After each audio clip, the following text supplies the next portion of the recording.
Yeah, Put us on mute or whatever. I am. We're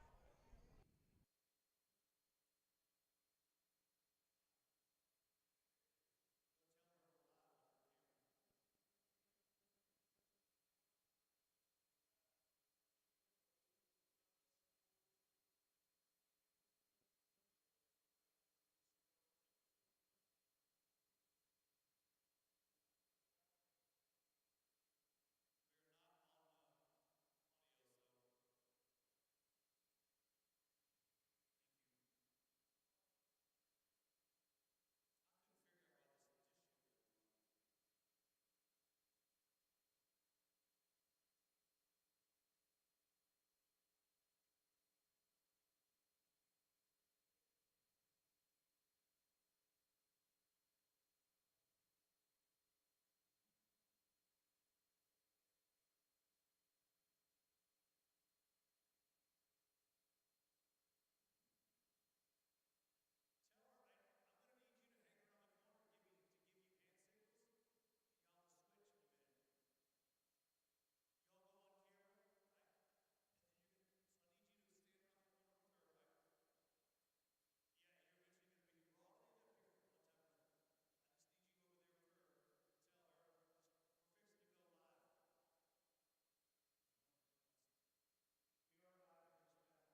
And welcome, everybody, to Canyon Lake Broadcasting, the voice of the Hawks, and now the voice of the Panthers.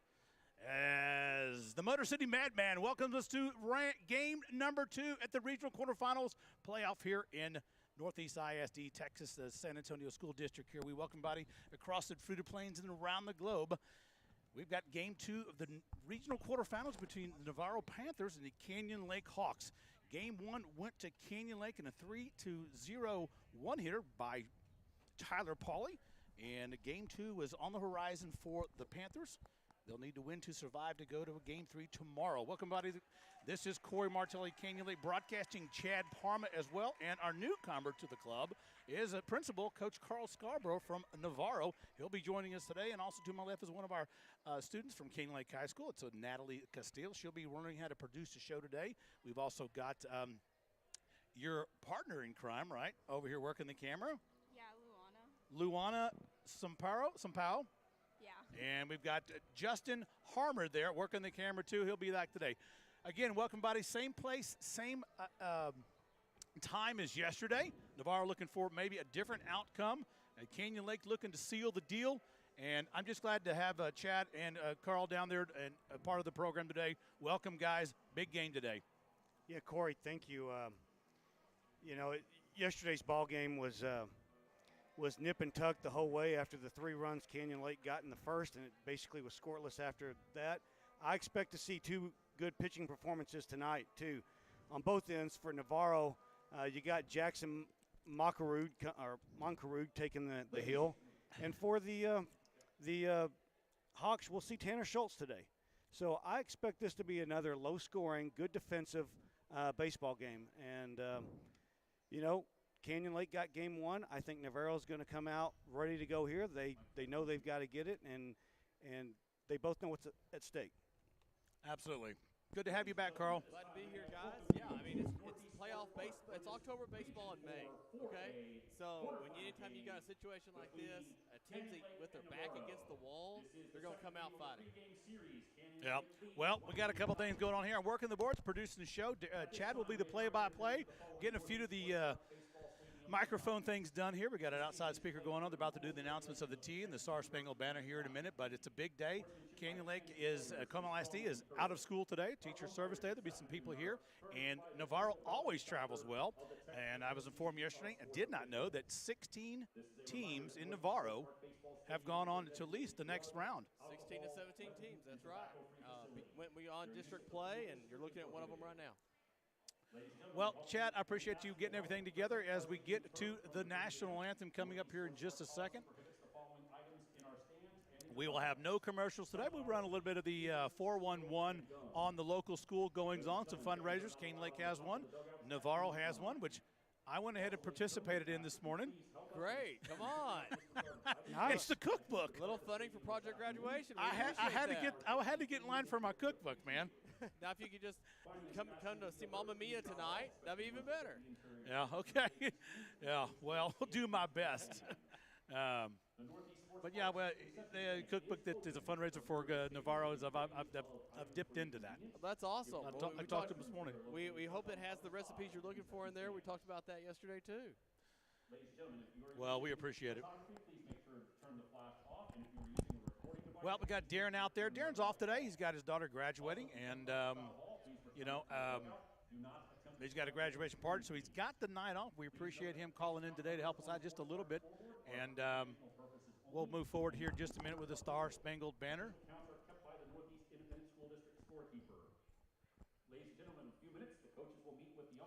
All right, Corey, we are getting pretty close here.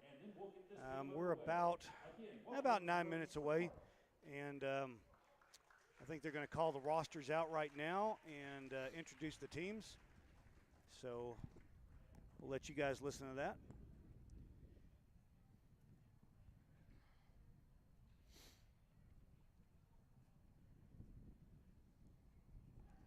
Well, I thought we were going to go with that, but maybe there's a little delay here. Well, I'm interested in if you're getting a scouting report on your starting pitcher today, what would that look like? Well, the scouting report on Tanner Schultz is he has a good live fastball, generally in the 85 to 86, sometimes 87 mile-an-hour range. He does have a curveball. It's not like the slider that Pauly throws that's kind of across the plate. His is more of the 12-6 drop off the table kind of curve. If he locates his fastball real well and sets up his curveball, he does have a very nice changeup to go with it. So when he's throwing real well, he's tough to hit. Well, it sounds like we have similar pitchers going. You'll have Moncaroo for the Panthers today.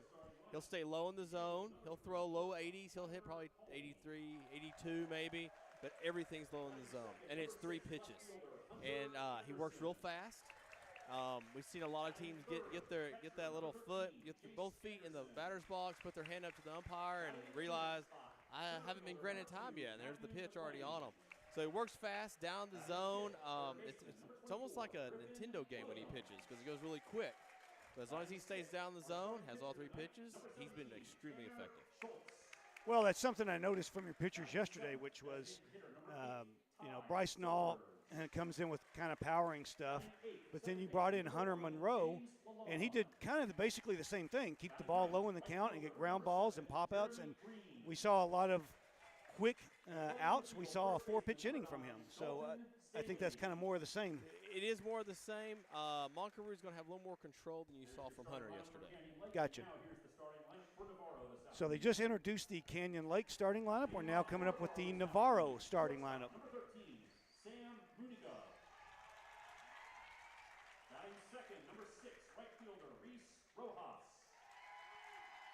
Those of you watching at home, go ahead and leave some comments in the YouTube section, and we will mention you on the air. Yeah, we will do that as the game progresses here. Yep. Natalie and I are going to work the boards. We're going to get her over here in just a minute. And if you having problems with the link or whatever, you shouldn't, but you can always search Canyon Lake Broadcasting on YouTube, and you'll see the game right there. It's the one that says live. It's Canyon Lake versus Navarro, and we very much thank you for tuning in, and we hope to provide you not just a good broadcast, but a good game today, which I think is what you'll see. You guys got a great thing going on here with this club you have at your school. I'm very jealous. But the opportunity it provides for these kids is just amazing, the experience they get. It is. Well, we've got a new student here today that wasn't here yesterday. We've got a couple who couldn't make it, and we've got some that are on the way. So we're glad to provide this service for both schools here as they play the national anthem.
The national anthem is over, and we're going to get the first pitch here in just a little bit. Got a couple of people watching, as always, Janice Polly up in Kansas. Grandma Polly for Tyler Polly, your pitcher last night, and Caleb Williams saying the Hawks are going to do it today. He's a former player. He was the shortstop last year on the the 2019-2020 team. And Caleb has graduated, but former player tuning in. Thank you, Caleb. Well, guys and girls, children of all ages, and the faithful packing in here today for both schools. We're just glad to be here in a beautiful setting. If you didn't see the game yesterday, you can go back on YouTube and watch it. It'll be there archived until, we like to say, until the world ends. But it'll be up to see at this game as well. And if game 3 is necessary, you'll be able to go to watch all 3 games recorded. And if Canyon Lake wins today, that's the end of the road for Navarro. If the Panthers obviously win, hey, it's game 3 Saturday tomorrow back here, same time, same area, and we'll be online. So I'd like to hear your guys' journey to this 3rd round. I know our journey has been 2 wins and 2 wins. We've never been behind in a series. That is going to be a fact for our side as well. Yeah, we never trailed in either game. Oh, no, I take that back. Game 1 against Needville, they got to run up on us. We were down 1-0, and then we jumped ahead 4-1 and never looked back. But, yeah, with the exception of second inning, we scored that. That's the only time we've trailed so far in these playoffs. So it'll be interesting to see how Navarro responds now. The home team tonight, but how they respond with their back against the wall. So Tyler Polly, first ball swinging, and that ball is taken by the shortstop there, Sam Muniga.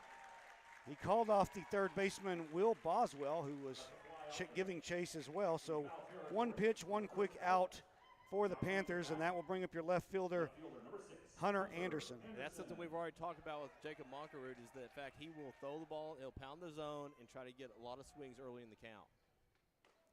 And right there, just like you said, first pitch strike over to Anderson.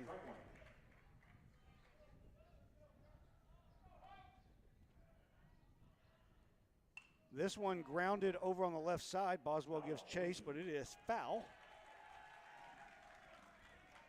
So quickly 0-2 to Hunter Anderson. So 3 pitches, 3 strikes from Monkerud.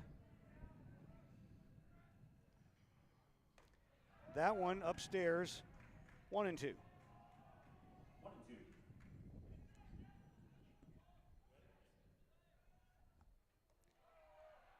And now we sit at 2-2 after that one is a little high.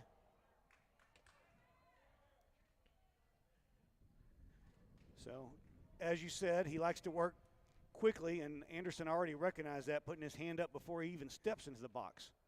Curveball in there, strike 3, 2 down. He'll drop that in there on those left-handers that way. He can also backdoor that to the right-handers if necessary.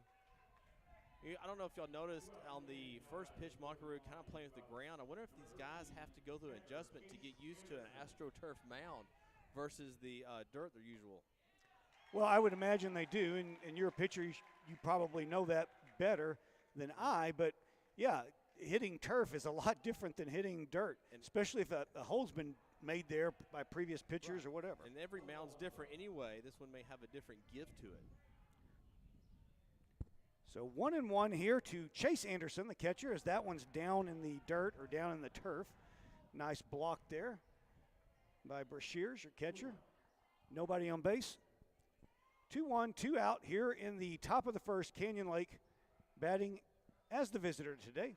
The 2-1, that one is hammered and lined foul, and 2-2. So let's see if he goes back to that big dropping curveball that he threw last time to get Hunter swinging or Hunter looking. And he is more used to his brother calling behind the plate today, but it's Tristan Brashears now. Yeah, that time he went the fastball was high and outside, but yeah, yesterday it was Caden Monkerud who was catching, and he got hit on the elbow, and so he is not in the lineup today. The 3-2 outside, and it's a 2-out walk to Chase Anderson. Missed with the fastball, came back with the curve, stayed outside.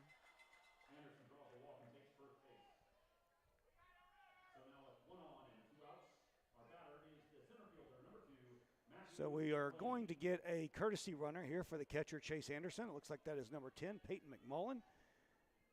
And he will come in to run for Anderson. Stepping up to the plate is your center fielder, Matt Mclean. Matt Mclean, 0 for 2 yesterday. He did have an RBI as he got hit by a pitch with the bases loaded in the first. That one, curveball, outside and low, and it is ball 1. had that real good curveball to the second out, but since then, Moncrief's missed on his last 2 pitches.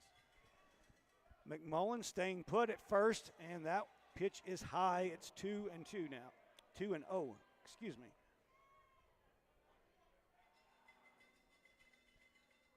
So the first 2 batters retired. Mclean wouldn't be thinking he's bunting here. That's probably just a take all the way. So 3-0, that one was high and outside. As a pitcher, I always appreciated when you hitters did that. You gave me a target to put the ball in the zone. I kind of always thought that, but I know some teams do it, and, you know, it does work apparently on some pitchers, and some pitchers maybe not so much. So that one is up and over, 3-1. Let's see what McMullen's doing here. Staying put. That pitch is high, ball 4, and back-to-back walks to Chase Anderson and Matt Mclean. Peyton McMullen is the courtesy runner for Chase Anderson. He's over at second. Matt Mclean over at first, and that will bring up Griffin Williams. So 2 on, 2 outs. This is when y'all did your damage yesterday. That fastball is outside to Williams, 1-0.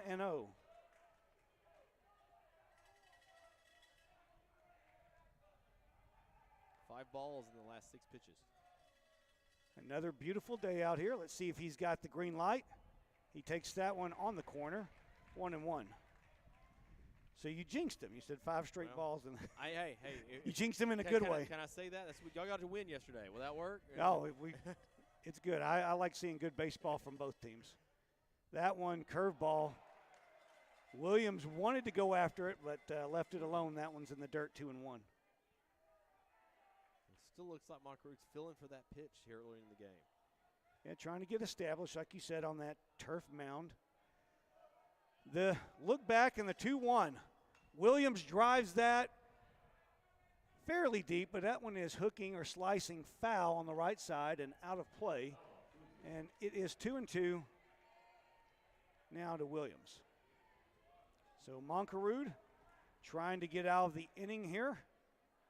Facing Griffin Williams, who is digging in at 2-2. Earlier on the 2-2, Moncrief came with the fastball away. Let's see if he goes to the curve here. He steps off. Not sure if he liked the sign or just a little pause there. But he gets peering in for the sign. McMullen over at second, no look.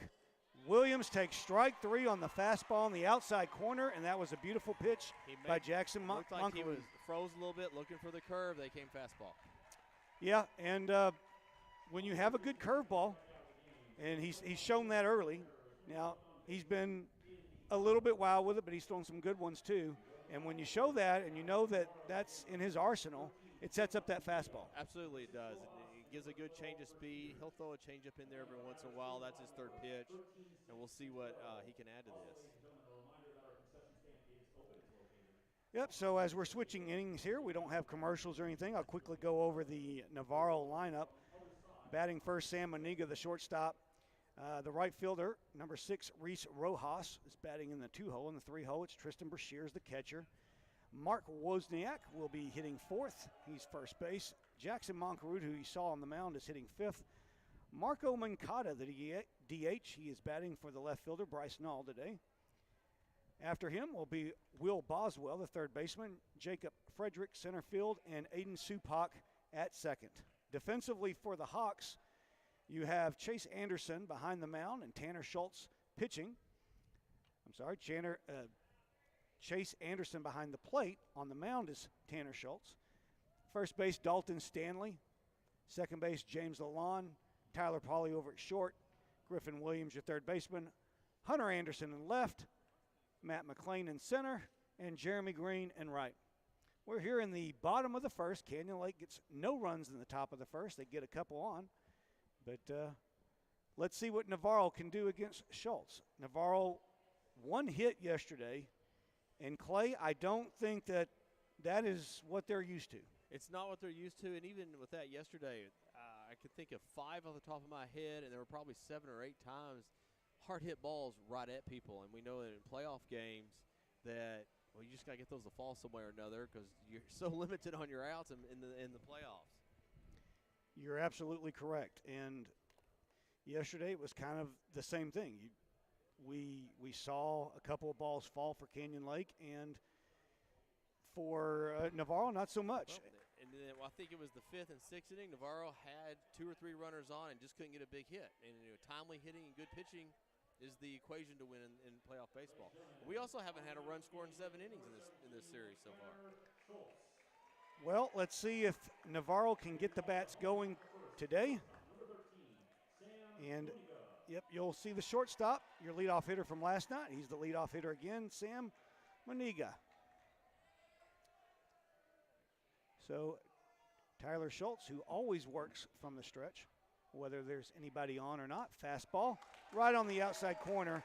And it appears the home plate umpire, just like last night, is giving that outside corner to the pitchers. And pitchers will appreciate that. They certainly will. Hitters do not generally appreciate that. The curveball is hammered down the line. That's a fair ball. Hunter Anderson gathers it up quickly and fires it back in and holds Muniga to a single, but that throw from Tyler Pauly goes a little wide, but bounces back in play, and Dalton Stanley popped up quick to retrieve that, so Muniga not able to advance. And Muniga, about a third of the way around first base a second, tripped on something. I don't know if it was the turf, a sniper or something, but he found the dirt, if you will, on the turf. Well, you know how that goes. You know the snipers will get you. They will. Good hit for Navarro. And it probably really cost him getting to second on the overthrow, because at that point when you trip, you're thinking, oh my goodness, I got to get back to the bag, and that's what he was concerned with. He didn't see the ball got thrown over the cutoff. This one, a high chopper over the lawn. He's playing back on it, and safe at first is Reese Rojas. What a high bouncer that was. And, your second baseman really had a tough decision to make there, because the ball was hit where the runner was going to be. Could he get in front of the runner? He had to wait back on it before he made a move, and now everyone's safe. And that's something different, playing on turf than playing on grass. And today you see what happens. A high chop like that, where generally is an out, Lalonde had to play back on it, and Rojas got down the line. Meeting of the minds at the mound, right? And Coach Cavazos for Navarro is out talking to Muniga right now at second base. Looks like something with his fingers. Wonder if that was when he dove back into first. To not get thrown out. Right. I don't. Yeah. I didn't see him diving into the bag there at second, but maybe jammed those fingers a little bit. All that speculation up here, and he's still playing with a little bit. That is his throwing hand, and for a shortstop, you want that to be okay. For sure. That'll bring up your catcher, Tristan Brashears. Brashears last night, 0 for 3 with a strikeout. And last night it was a lot of offers, but not just on the Navarro side. It was also on the Canyon Lake side, just because of the good pitching from both sides. Well, the game already has a different feel to it, that's for sure.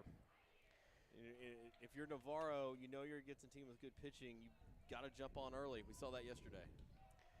Yeah, and they need the momentum early right now, and a big hit here would certainly give them that. Hard ground ball, foul on the left side. Yesterday we had both teams in different innings and different ebb and flows of the game hit right to people. That's right. We talked about that. Absolutely, and some of that happened when Navarro had guys on base late in the game and just could not get a hit down. And a lot of people at home may be saying, hey, this is just the first inning. There's a lot of game to play, but as we witnessed yesterday, this one is grounded, a chopper, and he's going to beat this one. No play for Tyler Pauly, an infield single. There you go. Exactly what we were just talking about, man. Because yesterday, there were some quick decisions to be made on Navarro's part to try to get it over to first. Ball just couldn't get to the fielder. And you mentioned that earlier. It's so early in the game still, but every out is so important in these playoff games. You get so many to play with. Yesterday you couldn't buy a hit like that if you're Navarro, and now you've got two little dinkers that got 2 men on base. Right, they had several smashes that were just right at people, and like you said, the 2 dinkers. And to my point that I was trying to finish there before the ball was put in play, is you might think there's a lot of game left to play, but yesterday 3 runs were scored in the first, and we didn't see anything from either side the rest of the game. This is the exact situation y'all had yesterday to start the game. Bases loaded, no outs. Ground ball to Pauly. This could be 2. Lalonde over to Dalton Stanley, and they get Mark Wozniak to ground into the double play. Muniga does score to give the Panthers the 1-0 lead, but I think if you're the Hawks, I think you will take that all day long. Statistically speaking, in that situation, you should score 2 runs, and now you're in a situation where you can get out of the inning. Well, it's a bittersweet thing for both sides. You got your 2 outs. You got your run for Navarro, and I'll tell you what, they got a guy on third. Still could get that second run. You bet. So here's the pitcher, Jackson Monkerud. I guess this would be a good time to drop in the cliche, help yourself out, right? Yeah. It's a good cliche, though. Well, we're going to get Canyon Lake's new principal, Mark Oberholzer, in here in just a second. Oh. And that one hit him. Does look like Navarro has decided they're swinging at the first good fastball they see today. Yeah, and that's probably a good idea because, like I said, Tanner does have a very good curveball. And if you get that fastball early, you've got to jump on it. And I think that kind of happened, or they saw that maybe a little bit too late against Tyler Pauly last night. And they kind of try to take some pitches and get them deep into counts, which is always a good thing. But when you're deep in that count and you have to face that slider, you just never know what you're going to get. This is a ground ball over to Pauly. He's got to hurry. Throw over to first. Stretch by Stanley. And got him. And a beautiful play by Tyler Pauly to get the Hawks out of the inning. What'd y'all call him yesterday? He is as all schools have, he is a Swiss Army knife. So Navarro. His arm also did not look sore from yesterday on that play. No, it didn't. So Navarro gets 1 run. They do that with 3 hits and a hit by pitch. But Canyon Lake gets out of the inning. They leave 2 stranded. We're through 1 inning here in Northeast Sports Park in San Antonio as Canyon Lake Hawks 1, the Navarro Panthers nothing. Well, this is Canyon Lake Broadcasting and Navarro Broadcasting. We're serving both schools here and excited to have the 2 principals at the table. This is a first. I've over 160 broadcasts. I think we're somewhere in that area. But the first time I've ever had 2 principals from the different high schools. We have a new principal first year, and Mark just finished his first year. That's right. I mean, I've had 1 year at Navarro, and he's finished it. There you go. Starting my first year. So. That's right. Yep. Well, we appreciate y'all's time. I know it's valuable. You got a lot going on, and Comal ISD is glad to have Mark here as well. Our outgoing Christy Castagneja has been a part of our Hawk Network for over decades. She's been here forever, and she's going to retire, and well-deserved retirement. And Mark, Mark comes from Lamarck, and Lamarck, Texas, down to Galveston County boy, and has come to the ranks, principal at Canyon High School, and is gracious enough to come to Canyon Lake High School.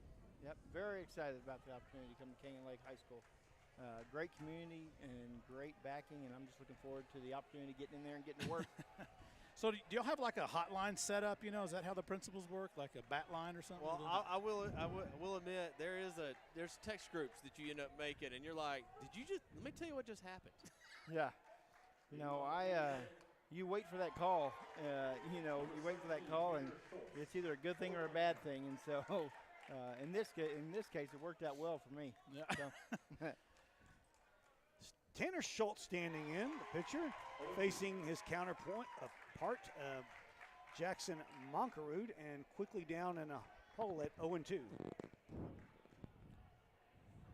Yeah, we're just glad to be here today. A lot more people here today than yesterday.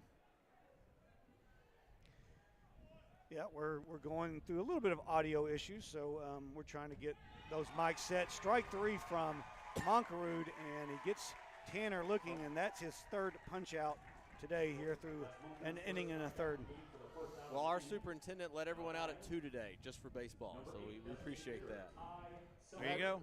That's nice. We didn't even have we had a student holiday, so and staff were there, but we were lucky enough to have a student holiday today. That'll bring up your designated hitter, Ty Sellers. He is hitting for the first baseman, Dalton Stanley, today. He takes the first pitch for a strike. So Moncaroo dealing fast, and the 0-1 just missed. That was his first all-speed pitch this inning. It's come out, it's nothing but fastballs. Another great day for baseball. Little cloud cover today. Some shade spots maybe. Sellers, the 1-1. That one's popped up or lined up over our heads and out of play. And that'll bring the count to 1-2. Well, Mark, you're becoming a very popular man today. Your secret's not just, not hidden anymore. No, and I'm glad. And so, to be honest with you, I'm glad. Sellers pops this one up. Frederick coming in, but Muniga calls him off at short, and he will take it himself for the second out. Moncaroo looks like he's settled in a little bit more in this second inning. Yeah, he got 2 quick outs in the first, and then a couple of walks. Worked himself out of that, got the strikeout of Griffin Williams, gets 2 quick outs here, and he faces the second baseman, James Lalonde, who takes the first pitch for a strike. A very Moncaroo kind of inning here so far. He is definitely dealing today from the mound, that's for sure. Look at that, outside painting the corners, wow. He is certainly hitting the corners right now, and Lalonde finds himself in a hole at 0-2. The 0-2 from Moncaroo, tried that corner again, and a little high and outside there. 1-2.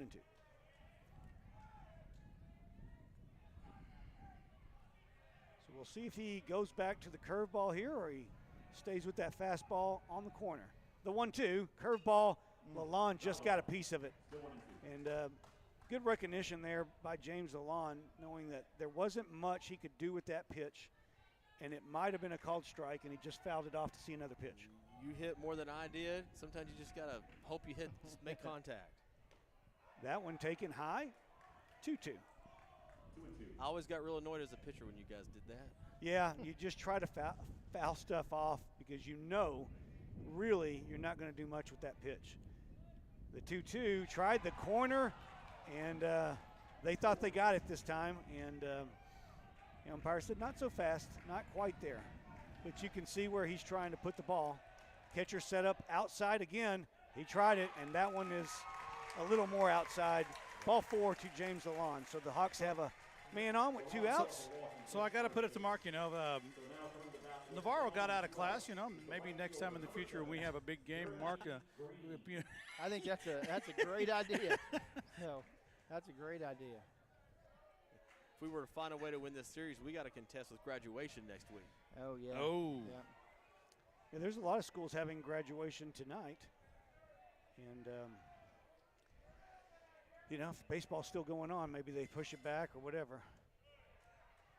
Curveball on the corner.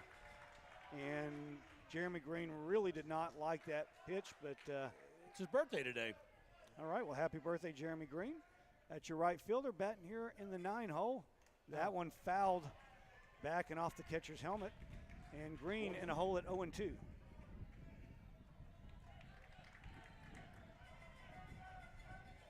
going curveball, fastball. So 0-2, leading away from first is James Lalonde. We'll see if he's on the move here. The 0-2. Oh. Well, and you had a point there. 0-2, sometimes you'll get that off-speed pitch. Sometimes you get the curveball in the dirt. A little easier to take it back if you need to. Well, besides playing baseball, I have coached a lot. And those are good. Those are good times to run because if you feel like a curveball's coming, obviously it's a slower pitch, and a lot of times it's in the dirt, especially on 0-2 to try and get them to chase. Good off-speed count there. Well, glad to have we have 3 students here for the broadcasting club. Miss Castillo's running the show right now over here doing the camera change. 0-2, Lalonde not moving that one outside, 1-2. We've got Austin Hammer for you guys and girls that missed it. He's here today. He's new. He's a junior. And we've got Luana Sampaio working the camera right now. I'm going to go over there and help her just a little bit and get on the camera myself. 10 to No the doubt. flock. This time Lalonde on the move, and it was a good call there because that was a curveball down the dirt. And Lalonde easily stealing that base with no throw. Well, I'll tell you what, I'm going to cut away for a minute. Leave it to you, Mark. If you want to hang around, you can. If you got things you got to go do, we understand. All right. Well, thank you. You bet, Mark. Thanks for Appreciate you guys having me on again. Absolutely. Fastball swung on and missed by Green, strike 3. So for Canyon Lake, it was no runs, no hits. They did leave a man on. We're through an inning and a half. It is Canyon Lake 0, Navarro Panthers 1.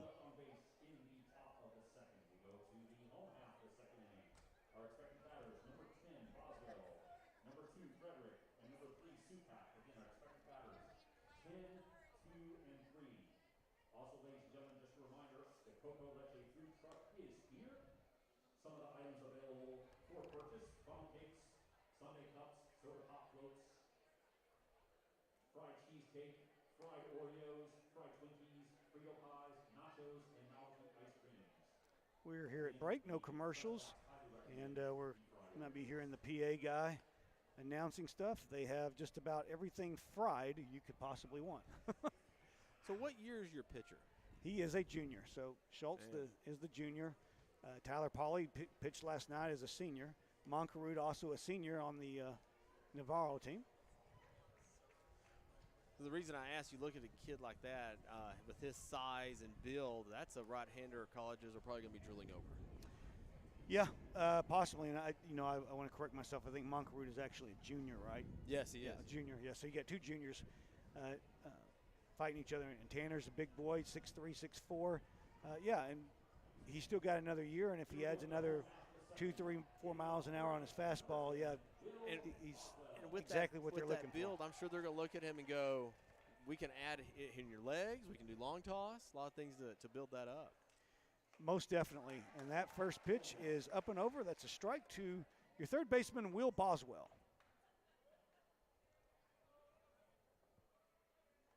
So 0-1 here. Schultz delivers. That one outside, 1-1. Boswell with a key spot start last week for his teammate Null. Yeah, we talked about that a little bit. He pitched a shutout. He did have some relief from a couple of guys, but I think he gave you guys 5 2/3 strong innings. Part of the reason we're here this week, he's started game 1. So 2-1 here to your batter, Will Boswell.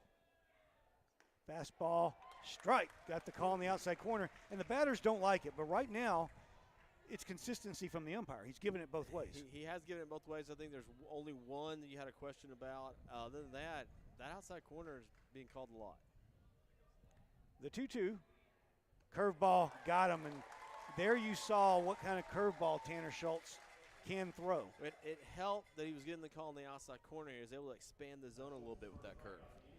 You are absolutely correct. And as a pitcher, when you are getting that, it gives you more options to throw different pitches, especially when you get ahead in the count. Absolutely. And both pitchers have told this umpire, this is where I'm throwing the ball for a strike today, and he's giving it to him. And that's something you have to recognize both as a pitcher and as a batter. And right there, you can't complain about that because that has been a strike all day long. This time to your junior center fielder, Jacob Frederick. And all these hitters are going to have to make an adjustment to that and try to go the other way, or else the pitchers are going to keep eating that up all day long. Yeah, and that time he just had to go after it again on the outside. And as a hitter, whether it's moving up closer to the plate or think about driving everything to right field, you do know that pitchers right now are living on the outside corner. And if I was a batter there, I would do that exact same thing, knowing that, hey, you're going to have to throw something on the inside corner to beat me. Now, as a hitter, you got to recognize that. There's the curveball, high chopper. Williams has to hurry, fires over to Stanley. There's quickly 2 gone. You get a lot of those balls being chopped in the ground with your pitcher today. It's a sign that Navarro isn't barreling the ball up very well, but they're still making good, decent contact. Absolutely. Schultz struck out Boswell to start the inning. That was his first strikeout of the day. So Navarro definitely putting the ball in play. And And that will bring up your second baseman, the senior, Aiden Supak. Schultz hit him right off the helmet. And that's why they give you equipment, folks. Amen to that. No helmet there. That's an 86-mile-an-hour fastball off the helmet. That's dangerous. That's exactly right. That's why we have that. Schultz goes down there. Umpire asks him he's good. Shakes his head yes. Ready to play. And that will bring you back to the top of the lineup with the shortstop, Sam Muniga. He singled down the third base line back in the first. Quick throw over and back safe, barely, was Aiden Supak. May have been leaning a little bit there. May have been. I wouldn't be surprised to see some motion here. Try to get that runner in scoring position. Schultz is good at getting good leads. He gets off the bag pretty far. Decent runner. That one inside too, to Muniga. And 1-0 here. 2 outs in the bottom of the second. The Hawks trailing 1-0. Panthers hitting here. They scored 1 in the first. Nothing so far here in the second. They've got a man on.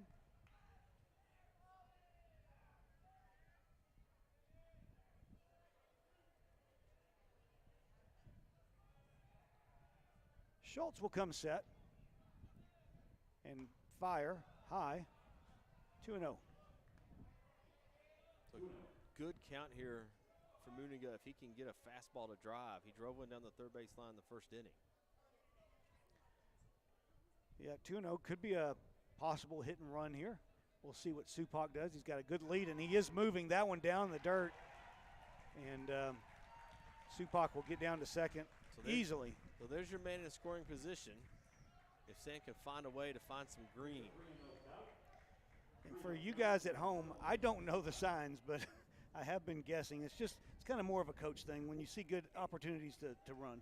It is. And, okay, so it looks like they're going to go ahead and put Muniga on base. Yeah, I think that's probably the wise decision. Already in a hole there. He's a good contact hitter. Reese Rojas, we'll see what he can do. And in a regular season game, you're probably waiting to do that for the later innings. But this is playoff baseball. This is October baseball in May. All the rules are thrown out. That's right. It's win or go home, especially tonight for Navarro. So Rojas will take that first pitch on the corner for strike one. It is 0-1. If Rojas could split a gap somewhere, Muniga with plenty of speed could score. You definitely have speed on the bases. Schultz will look back at Supak. That one down in a little bit, 1-1.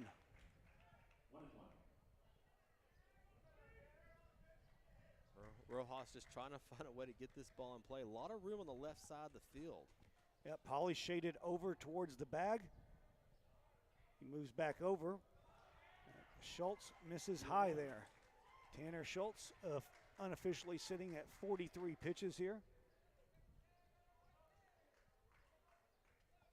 If you're Rojas, this may be the best opportunity to get a pitch to hit. Yep, the 2-1 on its way. That one grounded. Another chop ball over to the lawn. Comes up with it, gets it over to first, and the Hawks are out of the inning. So a good move by your coach there. You know, sometimes it's a game of odds. Who do you want to face there, Muniga or Rojas? Exactly. So Panthers are denied. They get no runs on no hits. They do leave 2 stranded. We are going to the top of the third. It is still Navarro 1, Canyon Lake nothing.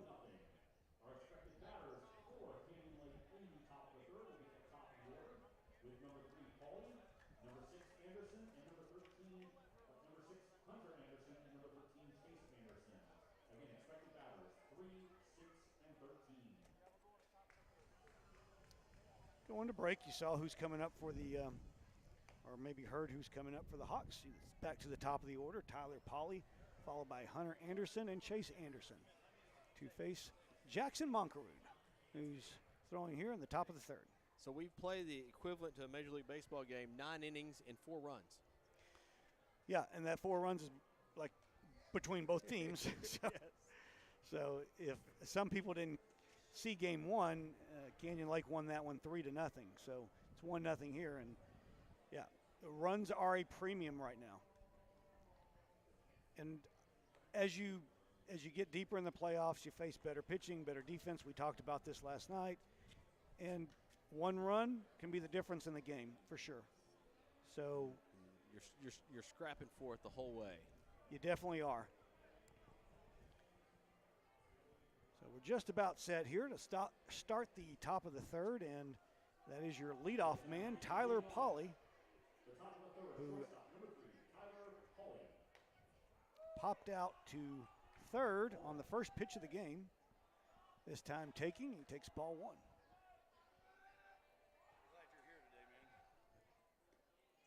That one down and inside, 2-0 to Moncarude's trying to work that corner as if it's a righty.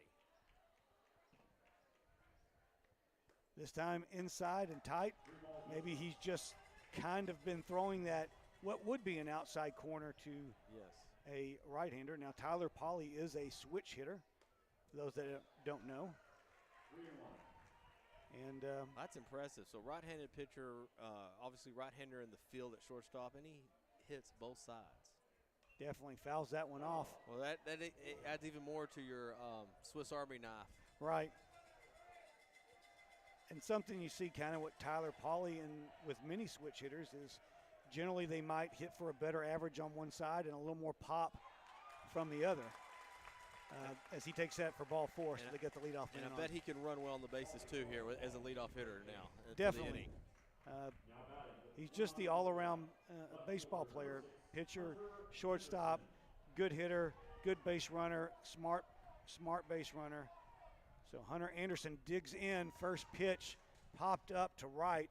Reese Rojas in a step or two. He's there, he has it, and there's one down. Now with nobody out, Navarro did bring in their third baseman, Will Boswell, to the cut of the grass just in case. But now with one out, that will change. Your infield will play back and look, hopefully, for the double play ball if you're Navarro.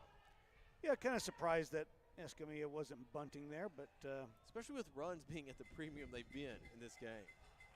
Yeah, so Chase Anderson digging in here. Pauly on the move. Anderson hits this one. It is slicing foul, and Rojas just couldn't quite get there. And actually, he turned around an inside pitch to right field on that hit and run. Did Anderson miss a signal a while ago? Saw Coach Escamilla.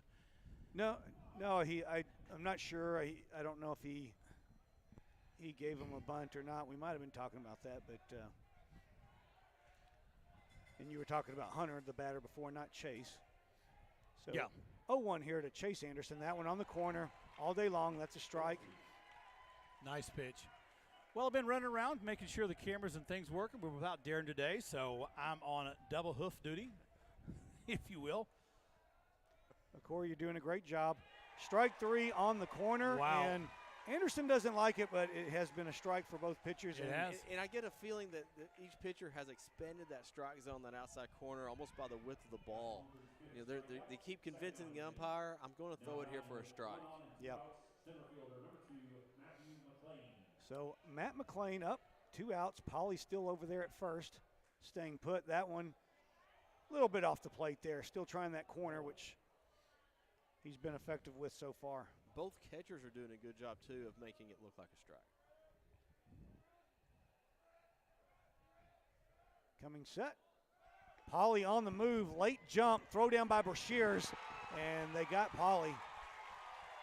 And it looked like he didn't get the best jump there, and Brashears got a fastball he could handle, and the Hawks inning is over. They get no runs, no hits, nobody stranded.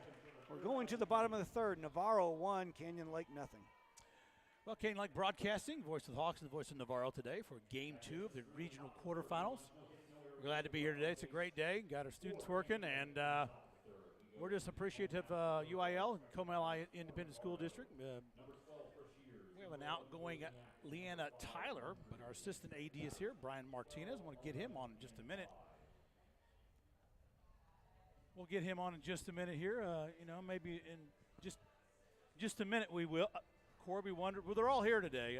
We got We got lots of people. We got all kinds of high officials here. We'll try to get them on as time comes around, and seeing some old faces I hadn't seen in a long time. But anyway, we'll get it together and hope everybody out there in Navarro Nation is enjoying the broadcast as well as the Canyon Lake fans.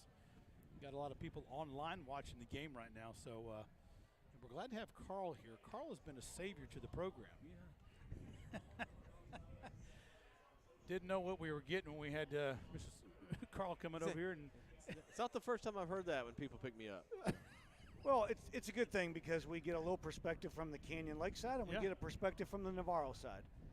And I have to admit, from the beginning, that's what you guys pitched. This is going to, it's Canyon Lake, but y'all want to do a broadcast for both sides. And one of our secretaries heard the game yesterday, and she thought so too. Oh yeah. So Miss Epp, if you're there, thanks for listening. Yeah, we're trying to. Obviously, we're Canyon Lake and Canyon Lake fans, but we're trying to give you a fair and biased broadcast here. Just something we try to do all the time, but even more so, and we've got someone from Navarro on the broadcast for the second day in a row. So, Clay, we thank you for that. Glad to be here, absolutely. So, we've seen hit batter, a couple of balls go behind hitters. Is this normal for your pitcher on the mound? Is he just that little bit of a little wild to make it difficult for a hitter? Generally, no. Tanner does generally pound the strike zone. In fact, he threw a complete game, 94 pitch win against Needville last Friday night. And so here, just a week later, you've seen him to be a little bit more on the wild side as he is 2-0 here to Tristan Brashears. Ball 3-0. Tristan, put your bat away for at least one pitch. How you doing? Now we got Mr. Brian Martinez, the assistant athletic director at Comal ISD. All the big shots are coming in today. The heavy hitters, they all have a VIP parking spot out front. You get the strike there from Schultz. It's 3-1. Brian, welcome to the broadcast. I appreciate being here. It's a great day for baseball. Yeah, and I know you're a baseball guy yourself. I know you from being the head coach there at Canyon High School. Yes, sir. Yes, I coached there. Well, I was there for 16 years, and I was a head coach for 10 of those years. And, baseball's always – I played at New Braunfels High School for Peter Garza, and then I was his assistant. And when he retired, I was fortunate to take over his program. But yes. Go ahead. You're a baseball guy, through and through. Well, and football. I love both of them. Actually, I love sports. So, but those are the two primarily that I coach, is football and baseball. So Case Monroe, courtesy running there for the catcher Brashears at first, with Mark Wozniak standing in, and he takes that first pitch on the inside corner, but did not get the call from Schultz. That was a pretty good pitch right there. It was on the lefties. He's not giving that pitch. No, he's not. He's not. It was Wozniak hitting the double play back in the first with some men on base. Well, it's good to have you, Mr. Martinez, here. I know you do a lot of the district that goes unsung and unheard, as many of you all do up there. But glad you came out today and had just a few minutes to stay with us. Absolutely. I knew you coached over there for a long time. I didn't know exact lineage of everything you've done, but I know you've been in Comal ISD for a long, long time, and in Comal County your entire life. Yes, sir. Yes, sir. No, this is we're very fortunate, Comal ISD, to be here, having two of our schools here tonight, as we did yesterday. And both these programs, Canyon Lake and Smithson Valley, done a great job along with the others, and we're just fortunate to be here in the third round. So what made you move over to Canyon Lake? Or should I ask? High bouncer, Anderson pops up, throws over to first, gets the runner. Good job.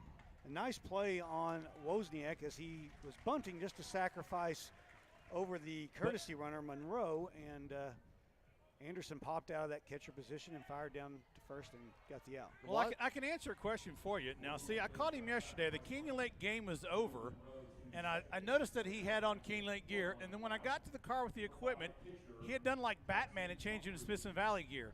It's very amazing. Well, I probably have, I don't know, somewhere between 10 and 15 hats in my truck, and Okay, depending on where I go that evening, I'll be wearing a Canyon Lake hat or Davenport and Canyon and Smithson Valley, and next year I've got some purple gear coming in too. So Piper Ranch. Piper High. So there to support all Camel schools. correct.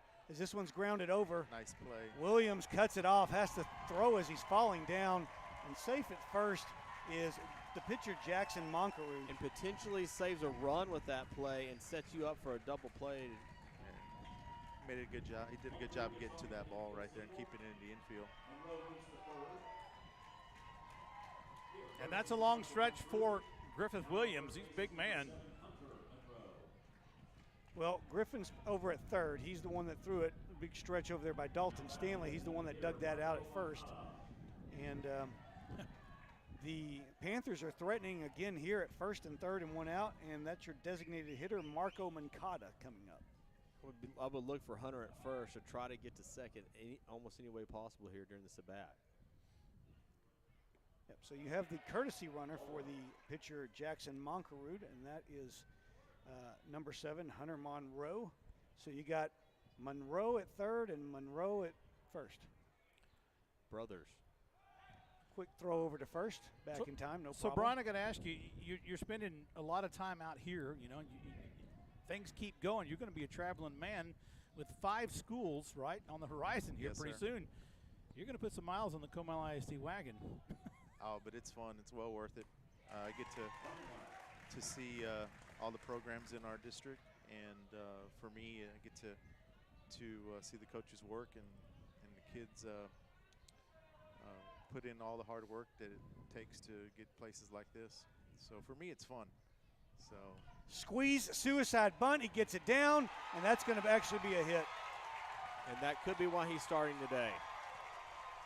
Yeah, and I saw this developing as we were talking here, and the runner at third, Monroe, was inching closer, and I thought maybe Schultz should have stepped off there. Yeah. He should have, or thrown the ball a little more into the hitter. I mean, I know as a pitcher I was taught when he squares in that situation, you're throwing in.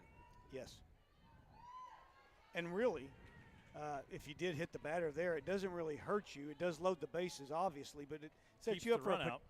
yeah, stops the run and sets you up for a potential double play on the next batter. Schultz just didn't see that one coming. I don't think I've seen that all year to him, right? I don't think he really recognized that. Well, you're only going to get that, and you got a guy that's coached high school baseball more than I coach college baseball right here. You're only going to get that maybe once or twice a year. And Correct. even then, there might be a season where you don't even have that. correct. I do know that's something that Coach Escamilla does work on with his pitchers, obviously, but you know, in the heat of the moment, your playoff baseball, you've got men on base, you're focused on trying to throw strikes. You know, it was a good call there by Navarro. And every run is so important right now in this series. Absolutely. So Navarro with 1 in the first, 1 here in the bottom of the third, and still batting. It's 2-0 Navarro. And Tanner Schultz sitting at 55 pitches with 2 men aboard. That one That's a good outside pitch right corner. there. It's been there all day. Yeah, When there's it's- that when corner. it's a righty, that's what you're getting. Correct. Right. When it's a Correct. lefty, you're not getting that pitch. I wonder how he positions himself That's got to be it. behind a catcher. Come set. Look back at Monroe. Another one on the outside. That time looked like the curveball or the changeup there. Now, I've seen Schultz in this situation before during district and non-district, and he's worked himself out. But at this level, everybody that comes to plate is pretty dangerous. This is where the timely hitting would come in for Navarro right here if you can get it. Yeah, Schultz trying to deal fast. And Boswell, your batter, just stepping out. Here in a hole at 0-2. Schultz looks back at second. Another one. Polly sneaks over there behind the runner. Throw down. Good throw may have had him right there. Might have. And throw was just to the second base side of second base. And a throw on the other side might have got Hunter Monroe leaning a little bit. The 0-2 on its way. Curveball chopped up back to Schultz. Only plays to first, and he throws high. Good save by Dalton Stanley, who put the tag on Boswell as he came racing down the line. What a play by Dalton Stanley. Athleticism. Potentially saved 2 runs right there. Yeah, if that ball goes over his head, that's into the right field corner. Yeah. And Correct. as you said, you have speed on the bases. I think that's Marco Mancata at second. We talked about how fast he was. Well, we want to welcome everybody. Yesterday we had Canary Islands, Hawaii. We had Utah, Mississippi, Florida. A whole range of people listening across the globe, if you will, yesterday. We had a gentleman, help me out here, Chad, but it was somebody from Brazil or somebody was? No, I'm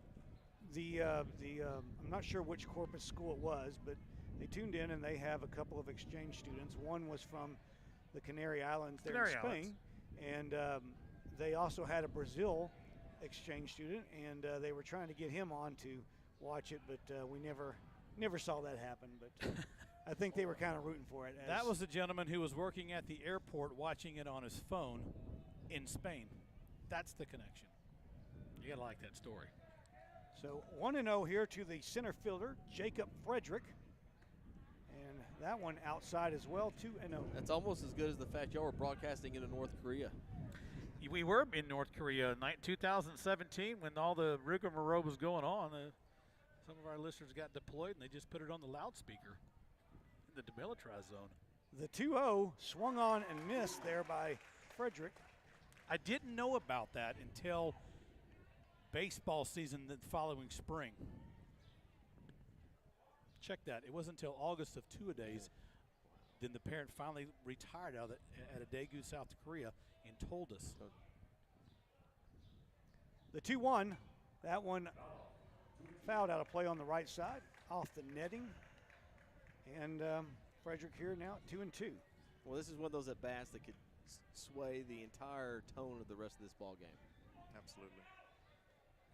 Absolutely. It's a big pitch right here. So Schultz will step off here. Tension in the stadium you could cut with a knife. And he balked. Call a balk. Wow. And I'm not sure what he did there, coaches. If you might help, I don't know if he shook his shoulders or. I think the second base umpire is trying to overrule this because I don't think. Well, I'm not quite sure what he did. Maybe a shoulder move, but I agree that it was not totally evident from where I was. As much as I would love this run to score. I don't know where his placement was, where his foot was. It looked like he was on. He stepped off and stepped on again, but we're not right on top of it.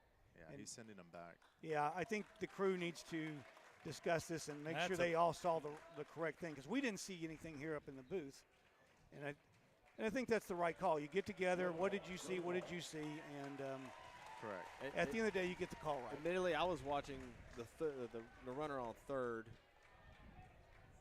Now everything from his hands he did break, so that would have been a balk. But it depended on where his placement was on that pitching rubber. So. Well, there you have it. No balk. It is still 2-0. I think they have the score wrong there. It is 2-0.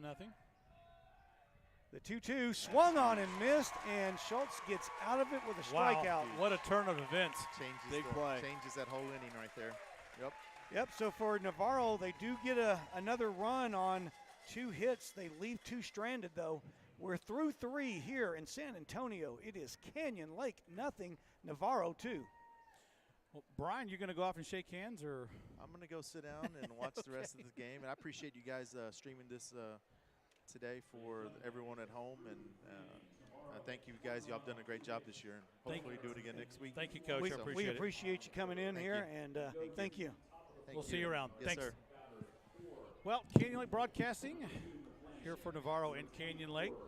Appreciate Brian Martinez, assistant AD.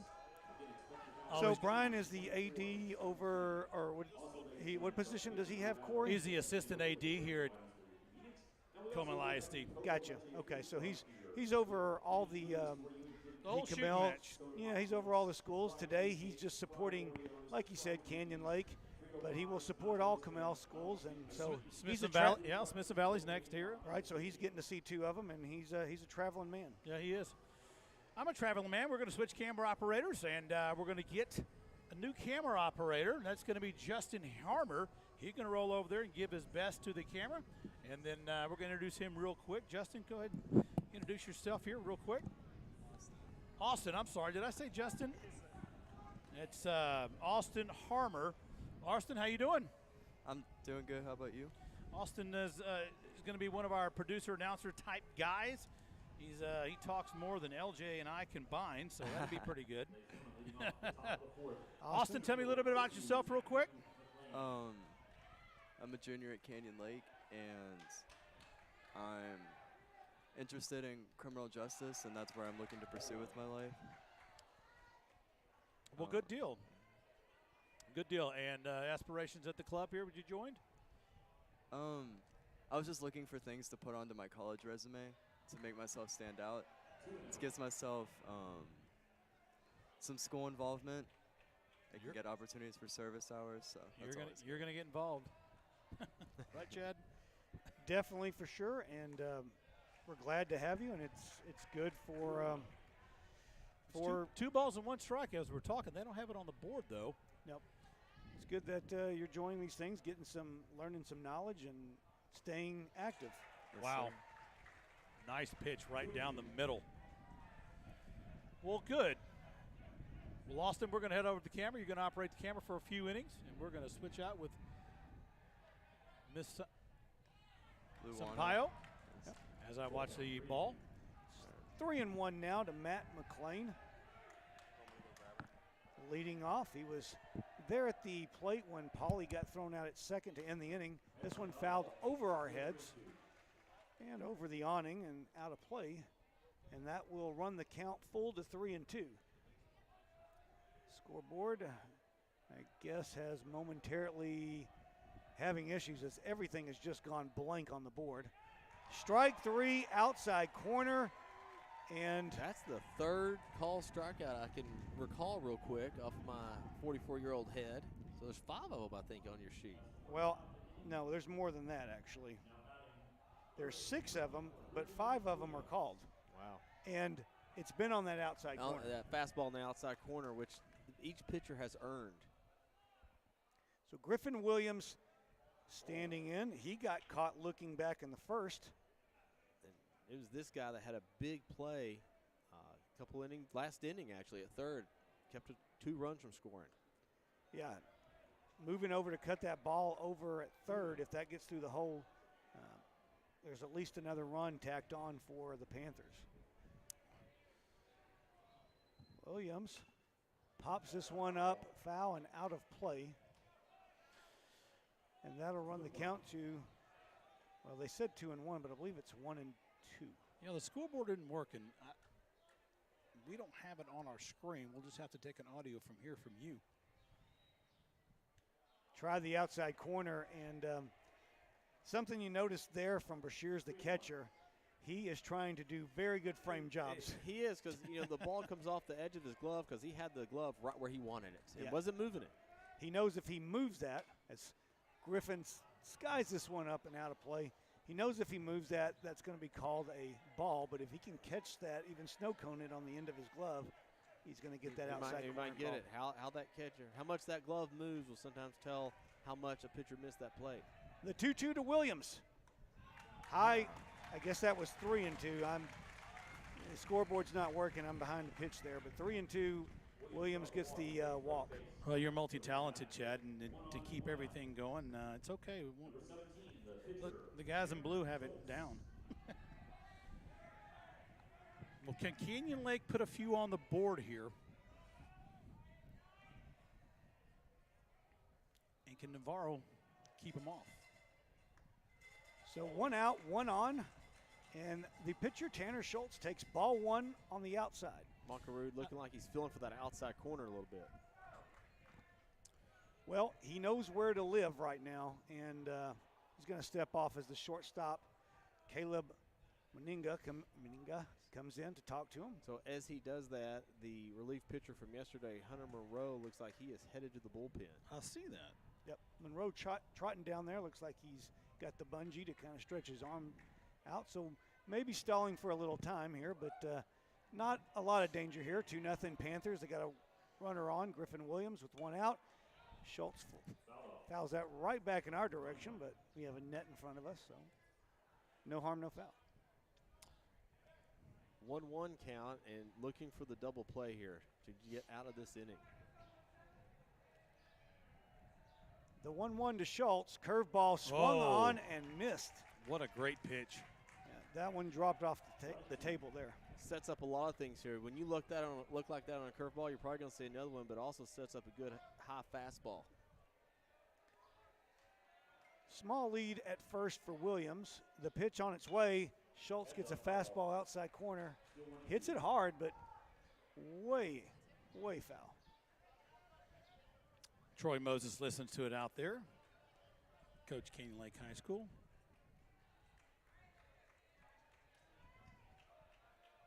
Still have the old score up there. Oh. Curveball, he just got a piece of that one.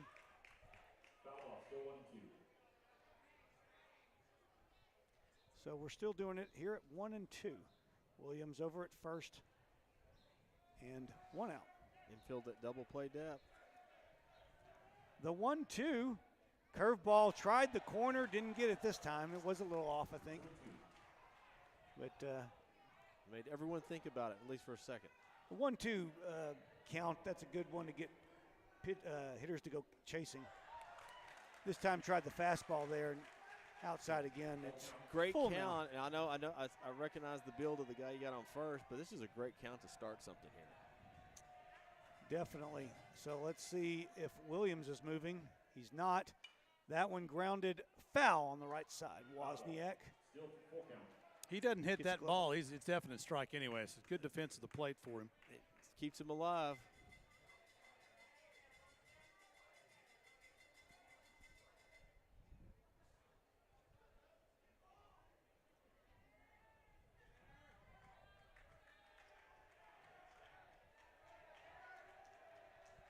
So big pitch here. And he takes that one high, and Schultz is aboard with a walk. So 2 on after the strikeout of Mclean to start the inning. He's promptly walked Griffin Williams and Tanner Schultz. And Moncarude's pitch count still only at 46, but you definitely don't want this inning to turn into something big. You do not, and you're still playing for the double play ball here. Now, you mentioned this, that you are running here now. It looks like your third baseman's off. You've added nothing but speed to the bases here, and I think that's a recognition of the importance of the runs in this whole series. Yeah, so you're going to probably see a sub-in, sub-out situation here. Thomas Dorman, the junior, will come in and run for the third baseman, Griffin Williams. And that's going to be recognizes you got one out and a seeing eye ground ball right here. Could at least get you a run. yeah, and I'm going to correct that because Thomas Dorman actually came in and ran for the pitcher, Tanner Schultz, courtesy running. Hayden Baker has come in and run at second base for Griffin Williams. Ty Sellers, first ball swinging, strike one. Navarro still playing for the double play here. Pitcher's best friend.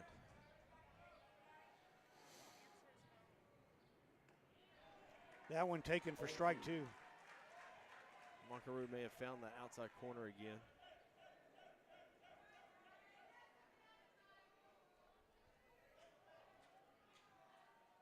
Now just looking for the 2 ball.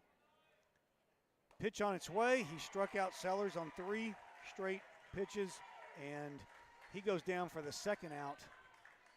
You know, So- if Moncarude was throwing upper 80s and 90s, I think you could sit here and go, what is it, good morning, good afternoon, good night? The Truman Show. Yes. Yeah. The Truman Show. But he knows where he needs to put the ball, and he keeps working that outside corner. And Oh, that yeah, the batters keep shaking their heads, but I'm sitting here shaking mine up and down because it's there. Both pitchers have earned it today. James Lalonde, your second baseman, in the hole here at 0-1. That one again There on the you go. corner. 5 straight from And- Moncarude. At some point, the Hawks batters are going to have to swing the bat on pitches on the outside corner. And if they don't, they're not going to score today. I'm just going to tell you that right now. Lalonde hammers that one to right. Here comes Baker around third. Trotting in. He will score. And it is 2-1 off the RBI single from James Lalonde. Moncarude's pitch came back to the middle part of the plate. And then your substitute change right there makes a big difference in the ability to score the run. Yeah. Escamilla realized he needed some speed because every run is crucial at this point. He subbed in Hayden Baker and put him in for Griffin Williams, who was aboard after a walk. And you saw Baker's speed is on what was a hard hit ball to right and on AstroTurf. You know, a lot of times right fielders can come up and gun that ball to home to get the runner, but Baker displaying the speed there. Brashear steps out and puts on the first and third play for the Panthers. Yep, 2 outs, first and third. Dorman over at third. Lalonde, who singled. And watch this. Lalonde might get in a pickle on purpose. This is something that Canyon Lake does from time to time. And Moncarude with the right pitching move there steps off, looks at the runner on first, drives him back. And obviously, if the guy takes off at third, you get many more options. So we'll see if that play is on again as Jeremy Green steps in, your right fielder. Lalonde not doing pitch. Again, that outside is, corner. That is so wicked of a pitch area that he has just completely dominated. 7 straight strikes from Moncarude. Just one of them was over the middle part of the plate. And you can see the difference. If you hit the corner, you're getting it. There you go. Here's the pickoff play. So the idea is to make him throw. Yep. Muniga's going to try to get him out before the run scores, and he did. Good effort by Canyon Lake and a better effort by Navarro in figuring that one out. Yeah, Escamilla wanted to call it home, but Lalonde was definitely out before the run scored. What baseball smart from everyone on that play. Canyon Lake runner handled that properly. You force a throw. Muniga recognizes if I can get this out before the run scores, the inning is over. You're talking about obviously 2 coaches that have done a lot to teach these guys how to play baseball. You're absolutely right. And the shortstop, just like you said, because I've played that position, you know, you have to think so quickly, and it's, can I catch this guy? Or, which is the tougher play, turn your entire body towards home plate and throw a strike. And that's a tough play. That's a tough move to make. Yeah, because your momentum, when you receive that ball at second, is already towards first base. Mm-hmm. He's got to wheel around and throw a perfect strike to the catcher, who's then got to apply the tag on a speedy base runner. And a coach is not going to run that play without, a speedy base runner on third. So you're right. That throw has to be on target. And that's something you practice. But really, until you're in those situations, you don't really know what you're going to be doing. You got to have your mind made up. And, again, well played by both teams there. Yep, and James Lalonde, who was the runner who got into the rundown there, he's not short on speed either. He's a second baseman real quick. And, you know, with 2 speedy guys on, you know, Escamilla thinking he's going to trade a run for an out. And to Navarro's credit, they got out of it. And preserves a 2-1 lead. And with that, we are leading off here, the bottom of the 4th. It's Aiden Supak, your second baseman, who was hit by a pitch back in the second. Right in the head. Well, off the helmet. Off the helmet, yes. This time showing bunt, and that one actually kind of hide in that. Looked like it went the helmet again, but we talked earlier, when those guys square around, you know, come on inside. Yep, that's what they teach pitchers. And so 2 runs, 5 hits for Navarro, 1 run on 1 hit, which was the James Lalonde single back in the last inning. We're in the bottom of the 4th. It's 2-1 Navarro as Supak grounds that foul right over the third base dugout. And part of that is, as a hitter, you're getting out there square. If you got a ball running in on your hands, your tendency is to pull that bat back. When you really to bunt, you want that bat out front. Yeah, and this game has been moving quickly, quite like yesterday's game. As that one's line, Griffin Williams dives, picks it up off the bounce, and somehow threw him out at first. Oh my. Well, if this was on ESPN, that would be there. The ball did not trickle away far from your third baseman. Has enough arm to throw out a speedy Schultz. Schultz, I can't remember the JUCO, has signed with the JUCO to play second base. So, big play there. He did hit the ball hard down the line. Williams dove for it, hit his glove, but right here on that turf, it kind of popped up to him. Yep. And as he was on his knees, he barehanded it in the air and threw a dart over to Stanley at first. You only had instant replay. Right. Is that next year's project? No, but if you do want to go back and watch that play or That's anything, right. it will be on YouTube. It's Canyon Lake Broadcasting. All you have to do is go over there and put that in your search in YouTube and go here into the bottom of the fourth. It was the leadoff man, and you can watch that play over and over. That will bring up the shortstop, the leadoff man, Sam Muniga. I keep saying the G. Muniga. So 1-0 here, or 1-1. One gone here in the bottom half of the fourth inning. Schultz at 84 pitches. This one's grounded foul. And the pitch count getting up there right now on Tanner Schultz. We'll see what happens the rest of the inning, but your third baseman may have saved another run. That could be 3 that he has saved today. Definitely. Every play important, as we said. We're in a one-run game. That was the old Lelouch pitch. Behind everybody. Behind everybody. That's a reference to Bull Durham. Lelouch hit the mascot, and it was that little bit of wildness where you didn't want to dig in. So let's see if that sets him up 2-1 here. Let's see if he comes back with the curveball. The pitch on its way, that one a fastball high, 3-1. This game having a few more twists and turns, although the scoreboard's not showing it, than yesterday. Yeah, we had some really, really fast innings yesterday. That one, ball 4, taken high and outside. And so let's go back to that play at third now. Navarro would have nobody out and man on first and second. Yeah, and that's definite pressure for Canyon Lake, or would be definite pressure. Here, if they could get a ground ball, now Rojas' speedy outfielder batting from the left side, might be hard to turn a double play here, but that option is available for you to get out of the inning.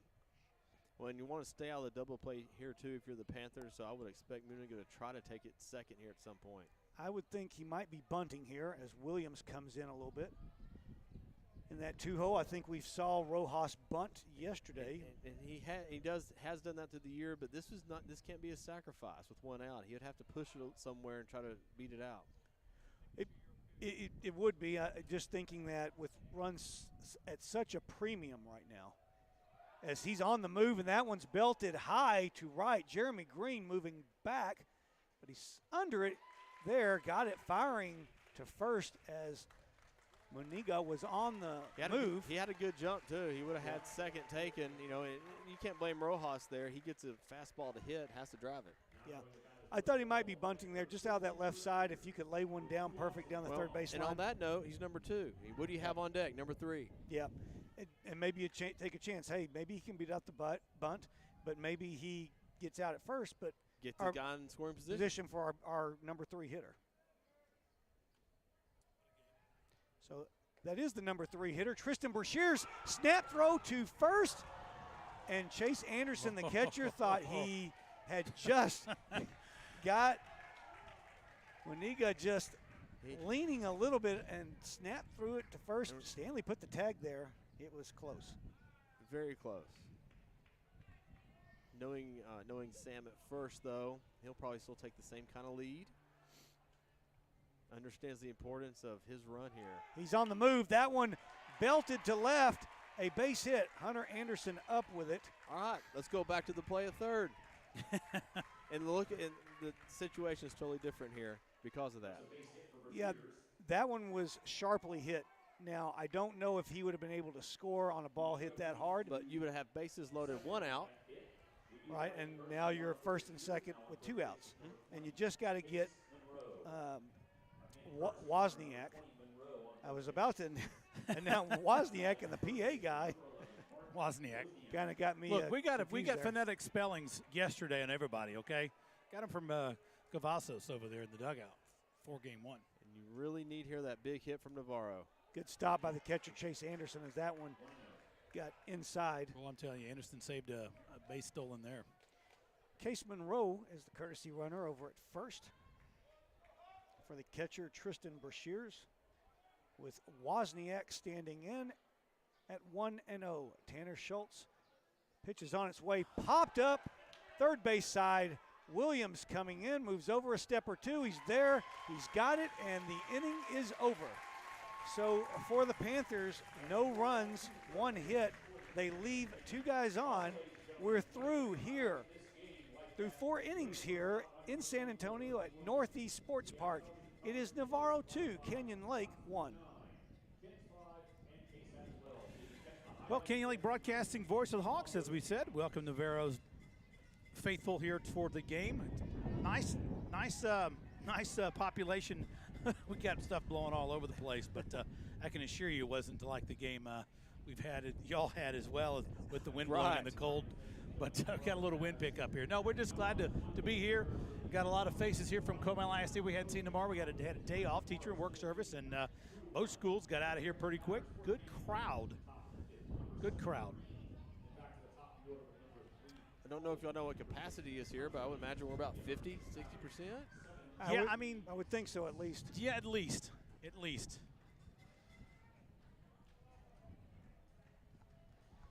Tight defensive game. Every run counts. Has a true October baseball feel.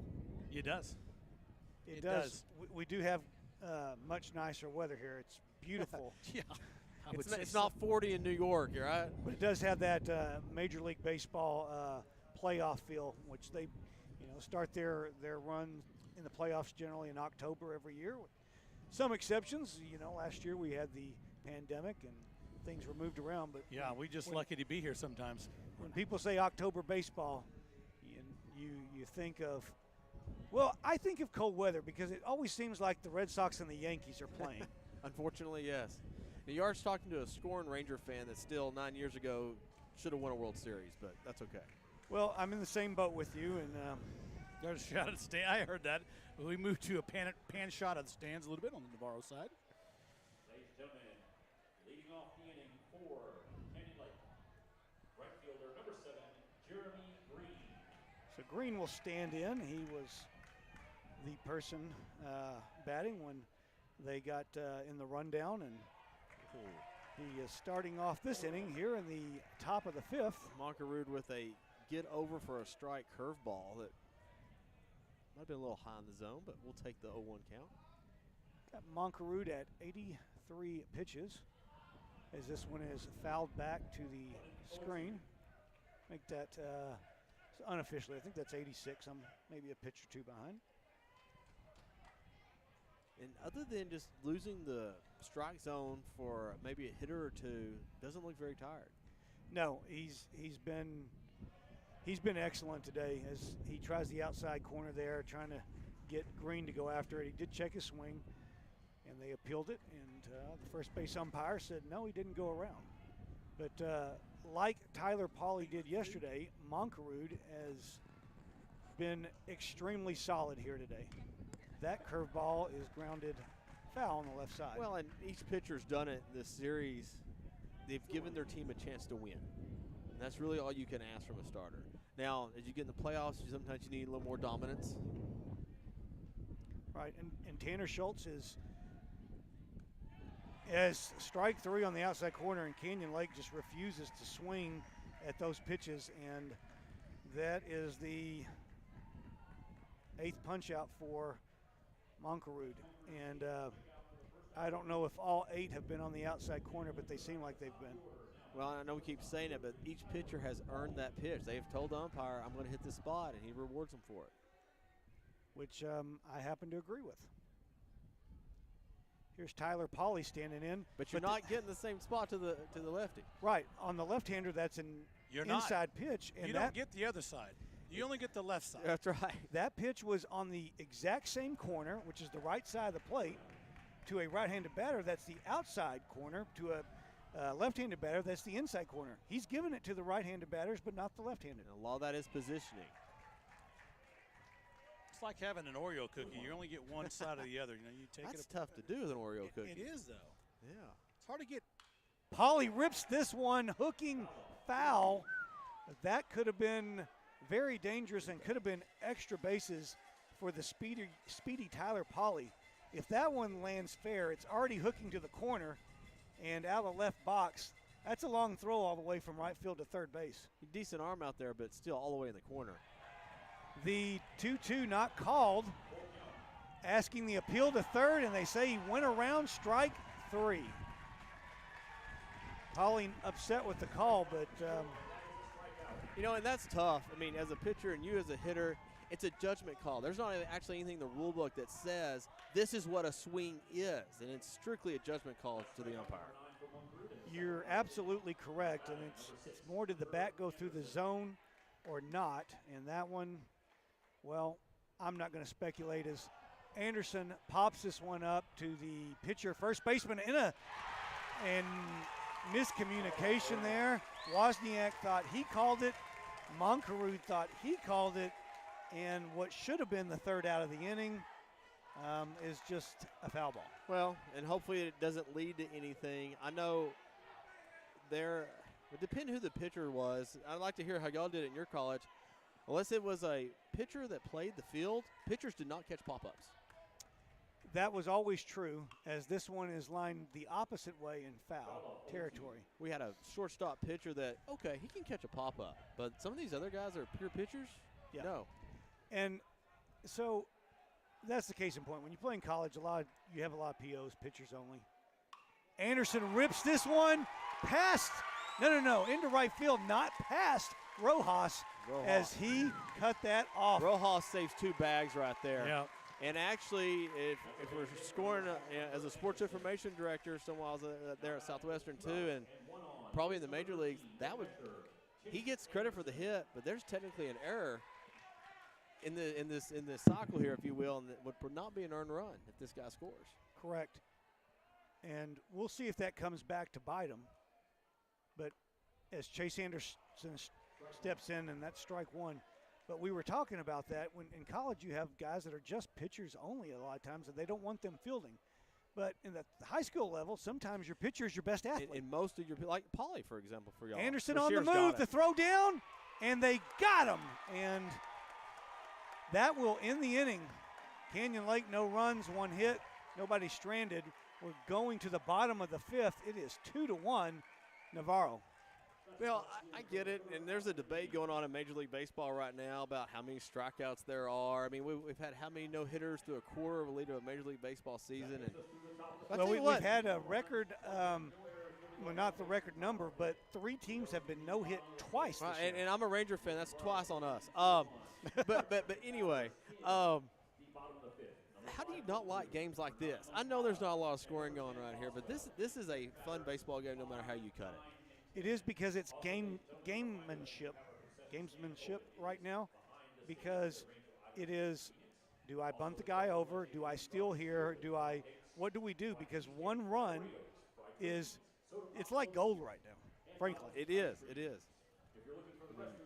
Navarro has 9 outs left. Canyon Lake has 6 outs left, and right now it's just clawing and scratching.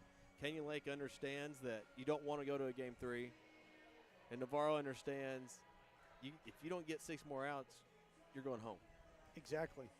And to that, Canyon Lake, as we talked about yesterday for Navarro, you're looking at 6 more outs. And for Navarro, they've got to say, hey, what do we got to do to get 6 more outs? And likewise, yesterday it was the 4, 5, 6 coming up in the 6th inning.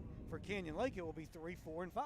Okay, so similar situation there. And, if you're Coach Cavazos, it's a 1-run game. You got Monroe ready. We saw him throwing earlier, and it looks like he's actually back down in the bullpen right now on the cords. So that could be any move, any time there for Navarro, just finding a way to piece together 6 outs. Yeah, and on the other side, Canyon Lake has Peyton McMullen warming up in the bullpen. So Tanner Schultz, I got him at 60 pitches here in the bottom of the 5th. And that will bring up. That's a pretty good average, 15 per inning. You'll take that. Definitely. And that will bring up the pitcher, Jackson Monkerud, who was kind of showing bunt there. Monkerud, what a great day for that pitcher so far. I mean, he's just been dealing all day. By doing that, he has pulled in your third baseman to the cut of the grass.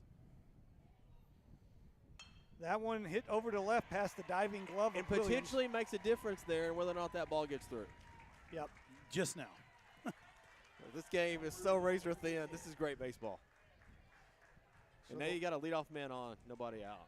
the leadoff single from Jackson Monkerud, and you'll have Hunter Monroe come into courtesy run for him.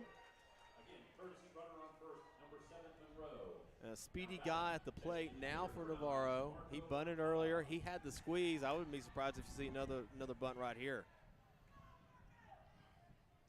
Yep, 1 run is super valuable here. Schultz will throw over to first. Back in time easily is Monroe. Still 2-1. We're in the bottom of the 5th.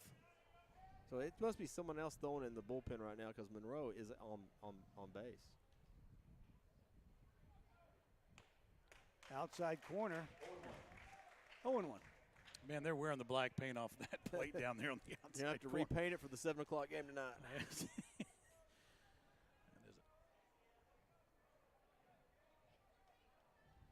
Small lead for Monroe at first.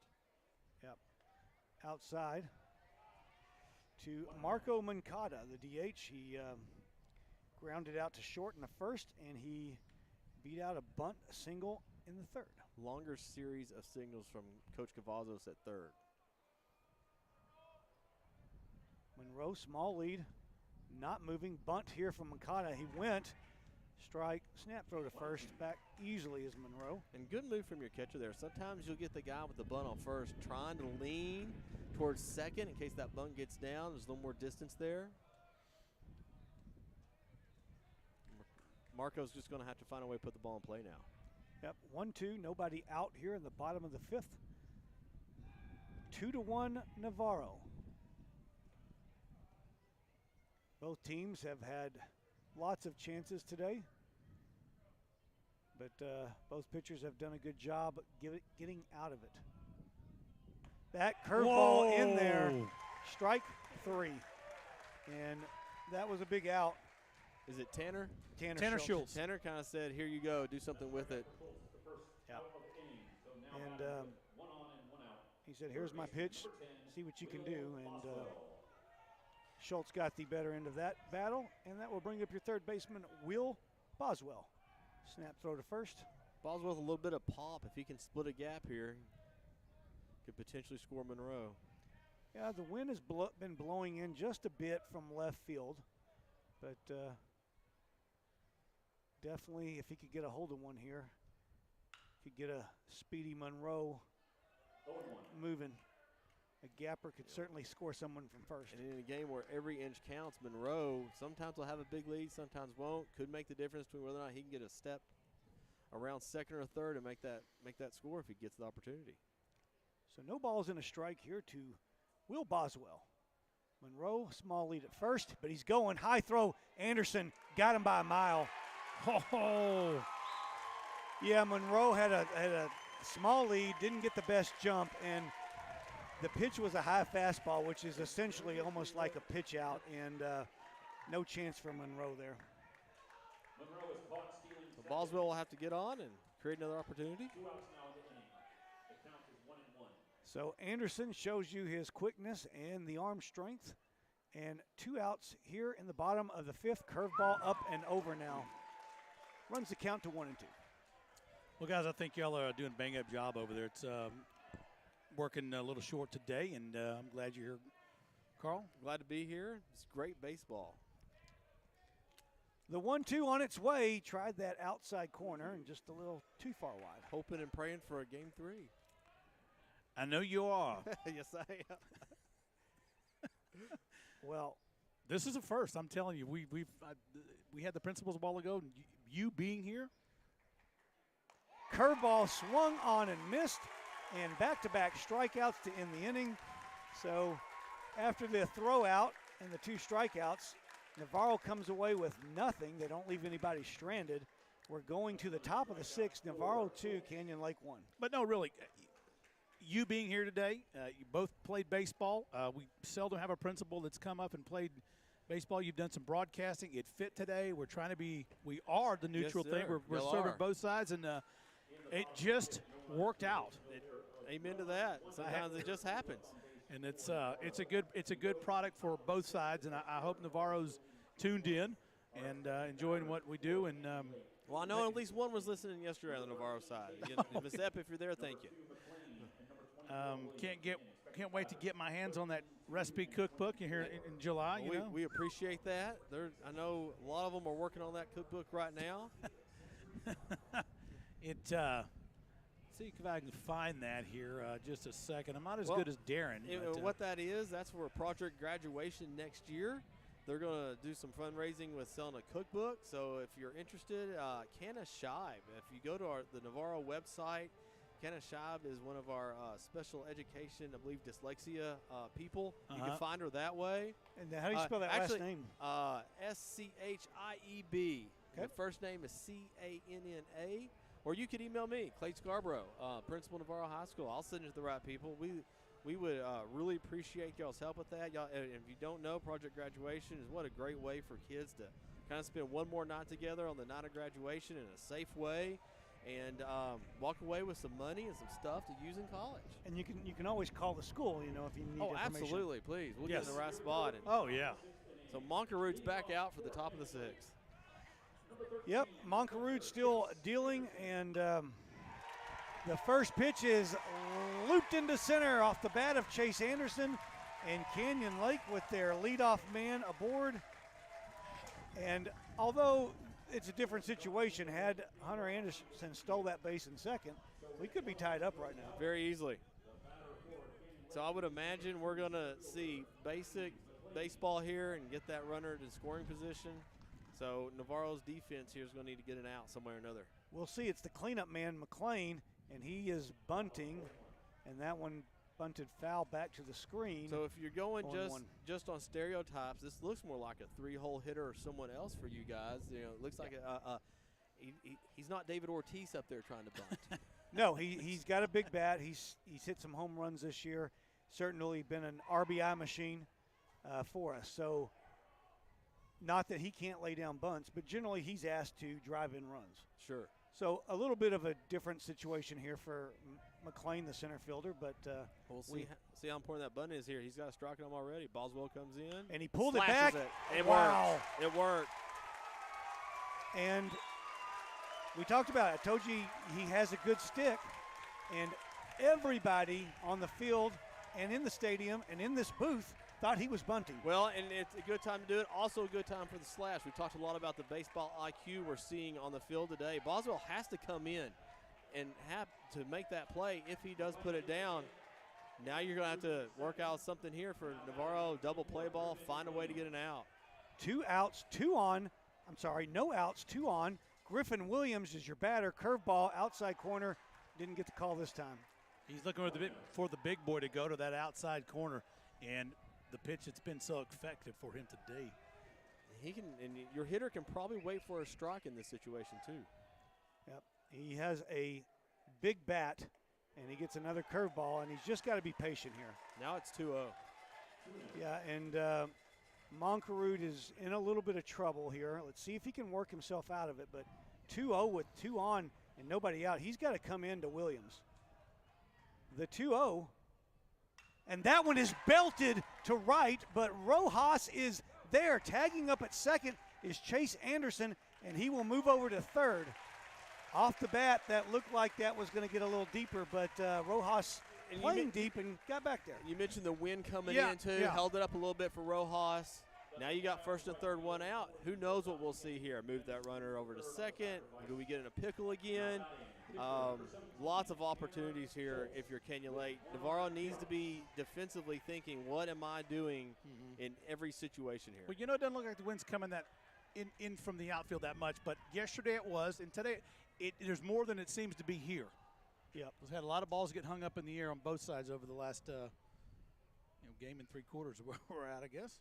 Tanner Schultz digging in. Mclean on the move from first.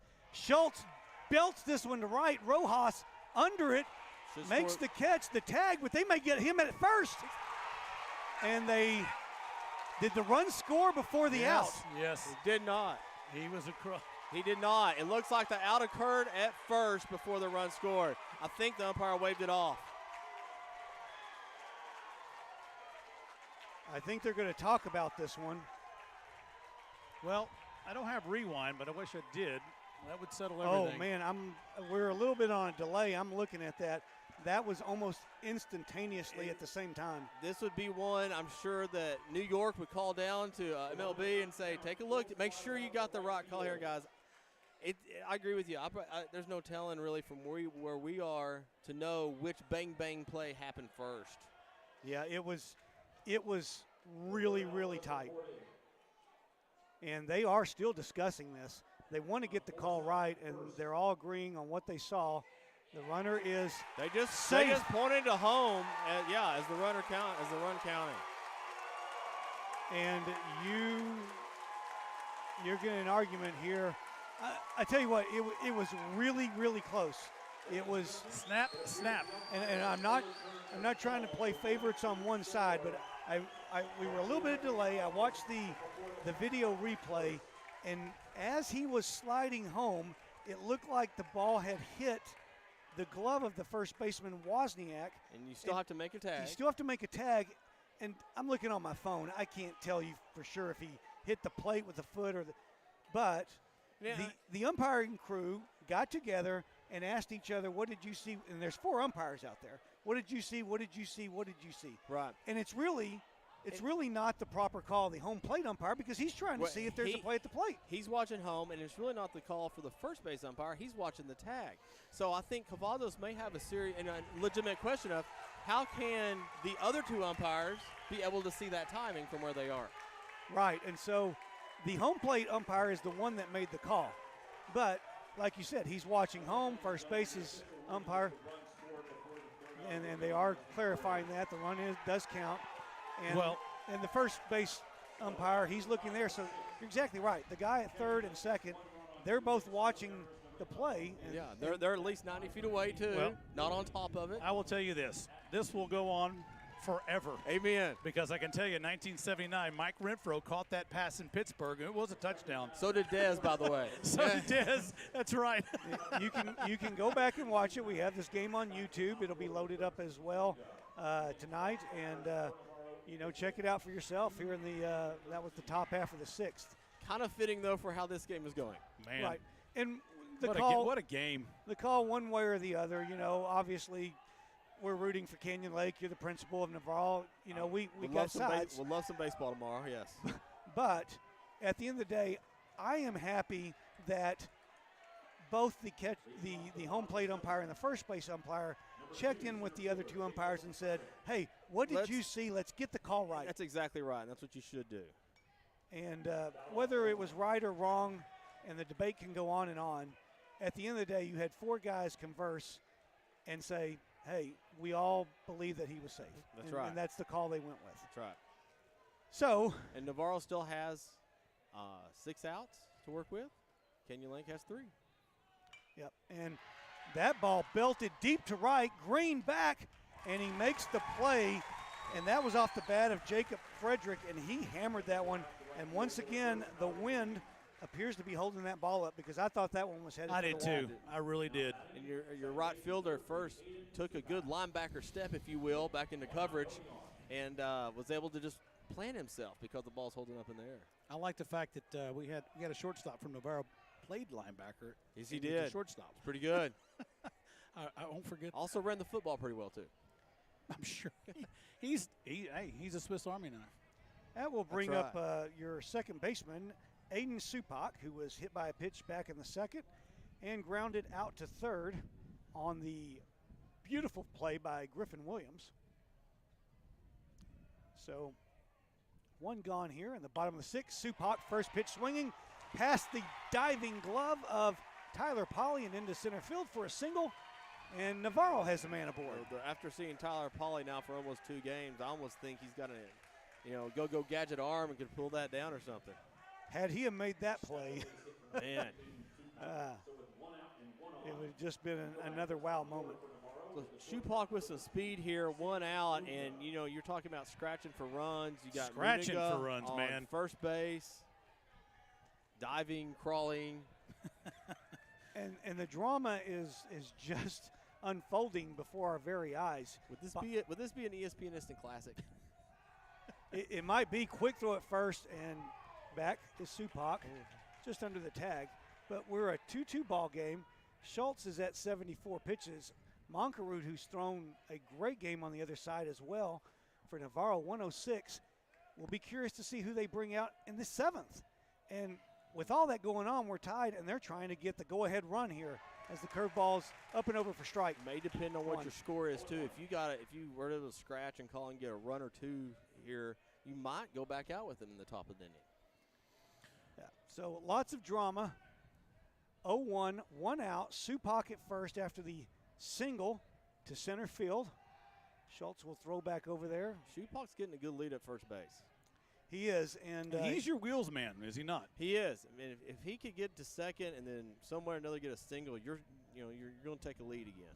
He's certainly a threat to steal, but in the back of your mind, your last runner, although he didn't get a good jump, this one's popped up and foul. Anderson threw him out by about 5 steps, and when you're a coach and you remember that, regardless of the lead and the jump. But even then, sometimes it comes down to execution. And sometimes the game will, Ron Washington always says, the game will tell you what to do sometimes. Yeah. But it does play a factor, you think, well, that guy's got a cannon, maybe we don't run here. But Supak stays put. This one belted to left. Anderson will have to let that bounce in front of him. And wisely backs up. And nice hit. Timely. A single off the bat of Sam. Now we need a timely hit with a man in scoring position. Well, you have a man in scoring position at second in Aiden Supak, who singled to center, and then Muniga, who singled now just to left. So first and second, and Coach Escamilla will come up and talk. McMullen has still been warming up in the Canyon Lake bullpen. He has stopped for the moment. He's staring that way at the mound. And let's see what the decision is here. What a game. Do you stay with Schultz? Do you come in with your closer McMullen? And it appears he's staying with Schultz. I would imagine if you had a lead right here, you probably would have gone ahead and gone to the bullpen. And definitely in a regular season game, you're probably going to give your starting pitcher a shot here. But man, it's October baseball in May. It is.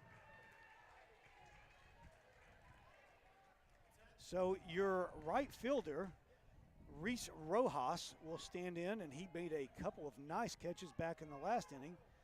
And so far today, he's 1 for 3. He singled in the first, grounded out in the second, and flied out to right back in the fourth.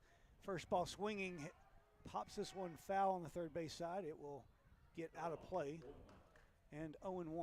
1 out, 2 on in a 2-2 ball game. If Rojas can avoid the double play, you still have your number 3 hitter on deck.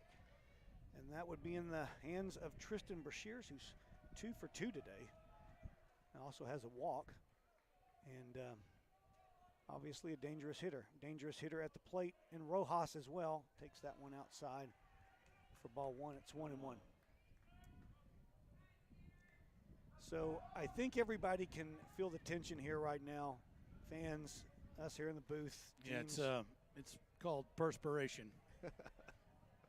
Schultz checks back at Supak. The throw high and 2-1. So Rojas is going to be looking for something that he can drive.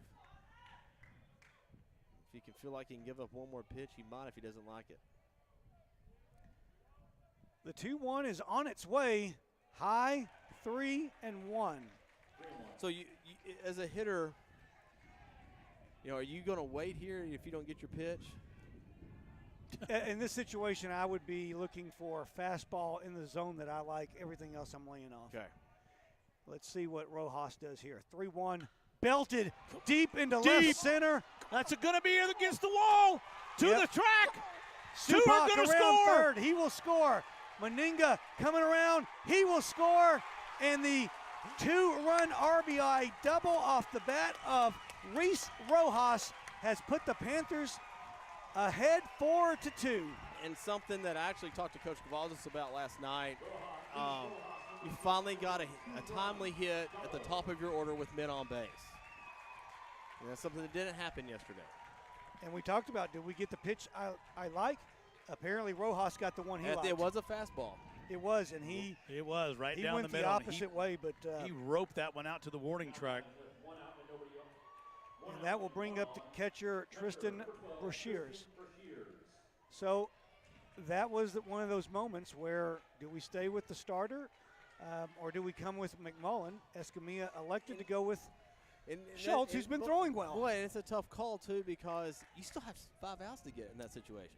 You do, and Schultz really has been throwing quite well. In fact, and he's still that was, I think, pitch 81 that the guy hit, or 80. Yeah. So it's not like he's at 110 or 106, and your margin of error gets so much smaller. Exactly, and actually to end the 5th inning, he got the back-to-back strikeouts, and so he's been throwing well. And you know, you riding with the guy that you think has the hot hand. And that's another thing. You know, you leave him in there because he's the guy that's got you to the dance. Yeah. That one squirts away from Anderson, and Rojas will move up 90 feet. And that's still with 1 out, so if Brashears can just – part of what we do in batting practice, I say I get to throw batting practice to him every once in a while. That's one of the drills they do. I'm sure you did in college too, is just get him in. Guys on third, 1 out, just punch the ball somewhere and get them in. Canyon Lake has brought the infield into the cut of the grass, trying to cut that run off, trying to make it a 2-run game versus 3. The 1-1, and that hit him, and he will get down to first. Yeah, to your point, you're trying to get the run in here, and the infield's playing in. Obviously, if you got a guy that can hit, the ball deep, sacrifice fly. I was always kind of in the favor of the push bunt to second. Yes, it's a tough play. You know, we talked about turning the shoulders too. That's if you can get that there. Second baseman has to come into the ball, turn around. If you got some speed, you're almost running with the ball. It's a good play. Yep. And now a double play can get you out of the inning. Yeah, so corners are in, the middle infield back at double play depth. And you have Mark Wozniak standing in. He actually grounded into a double play back in the first. He sacrificed in the third and popped out to the third baseman, Griffin Williams, in the 5th. But he's standing here with runners at first and third and 1 out, and that ball inside. Now, 4-2. As a pitching coach, and I never was in the manager's seat, I would imagine this could be his last hitter, depending what happens here. I would think so. McMullen is warmed up in the bullpen and ready to go. And you got another interesting thing to think about here, too. You got your number 4-hole hitter here, but you got 2 guys that can still run at first and third, and you want to stay out of the double play. Here's the other thing that Canyon Lake might be thinking about as we get the 1-0 here to Wozniak. He rips that one to center. That's going to score another run for Navarro. Yep, Rojas comes in, but at this point, do you play out the string and see if you have the comeback and let Peyton McMullen start game 3? Right, and that's something you have to think about, and that is something that crossed my mind a few minutes ago after the double by Rojas. You're thinking now a little bit about, all right, what's tomorrow look like? Where are we in our bullpen? I mean, you got to start thinking that way at some point. Yeah, right, I mean, because it's down 3 runs. You're 3 outs away to face Saturday. And to y'all's point, you're staying with your pitcher right here. So it's one of those deals like, let's see if we can get out of this. And y'all knew entering today, no matter what, you have tomorrow to play. Right. So in your mindset, you're kind of focusing on the game, but also planning for that third game. If you're Navarro, it's, hey, we got to do everything we got to do to win today, and we'll worry about tomorrow. That's exactly right. So quickly 2-0 here to Jackson Monkerud. He takes that one for a strike. That's another good conversation there. You know, Monkerud, 106 pitches. You have a 3-run lead. It's not impossible he goes out and starts your next inning. Now, if he gets a man on, he's probably out. Right. But you still have one out right now. Yeah. The damage has been done, but certainly more could be tacked on right here. If you're Navarro, you can't be content with just the 3 runs. No, although right now this ties the biggest lead of any team in the series, you can't feel like you don't know you don't know you have Saturday in the bag yet. That's correct. And now we're 3-2 to Monkerud. And let's see what's going on here. I wouldn't think you would have the runners moving with 1 out. Small lead at second. Unless you want to avoid the double play. That one taken outside, ball 4, and loaded him up. And that's really close to that call these pitchers have been getting all day long on that outside corner. Yeah, that one appeared to be a little bit off the plate, but he has certainly given that all day long. Maybe not that far off, but that outside corner definitely. So bases loaded. Let's see what Canyon Lake does here.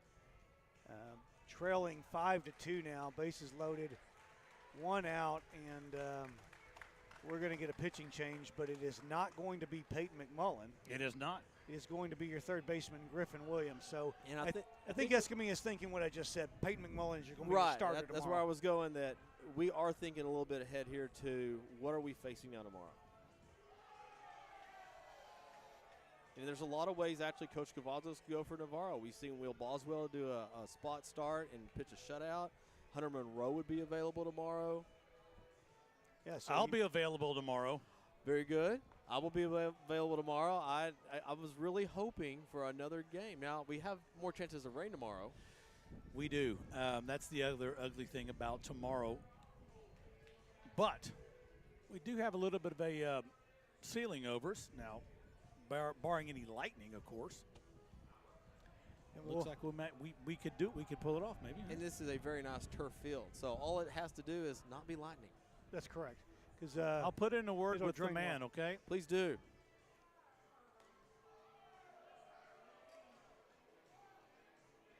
Top of the 7th inning coming up. No, I'm sorry. We're at the bottom of the 3rd. Bottom of the 6th. 3 runs are I guess I already should in. look at my screen, right? Yep, three runs already in, and far from over because they've got the bases loaded and 1 out. And you have Marco Mancada coming up. He grounded out to short. He got the bunt single. He did strike out looking his last at bat, but Navarro would certainly like to add a couple just more insurance runs here. Yeah, no, it's not Fenway, but you can't feel like any lead is safe. Well, they're not going to hit it out of the park. I'm pretty positive about that. It would take a poke today to get one out of here. Well, I'm telling you. It would, but certainly both of these teams have been swinging the bats well today. But, 3-run lead, you've only given up 2 thus far through 6 innings. You would think that that's pretty safe, but it's always a lot safer if it's 4 or 5 or 6 or whatever. What else you can get here? Absolutely. I know. It would take a man to hit a home run here in this ballpark today, but I mean, if you can avoid that tying run to come to play with the bases loaded, sure does make you feel a lot better. It does. And the other thing to think about on that side, besides the home run, is when you start putting guys on base and you get 1 or 2, it's more pressure. And it's 5-2, okay, we're safe. It's 5. All of a sudden it's 5-3, as that one's a little low, 2-0. And then it starts, the pressure starts getting to you. Exactly. You get a little tight in your mind, a little tight in your body. Ball stays flat in the zone, and the guy gets hit.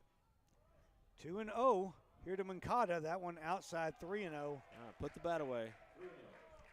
And something to think about here, Griffin Williams has not thrown for a while for Canyon Lake. He had an injury to his wrist, as that one is a called strike. And other than bullpen sessions, really hasn't seen a lot of live action in quite some time. Well, and with you giving that background, again, it goes to the point of there's some thinking toward tomorrow's game. Yeah, that one, Mancada fouls off his leg, and it's 3-2. You definitely don't want to shoot off all your ammunition right now. No, you don't.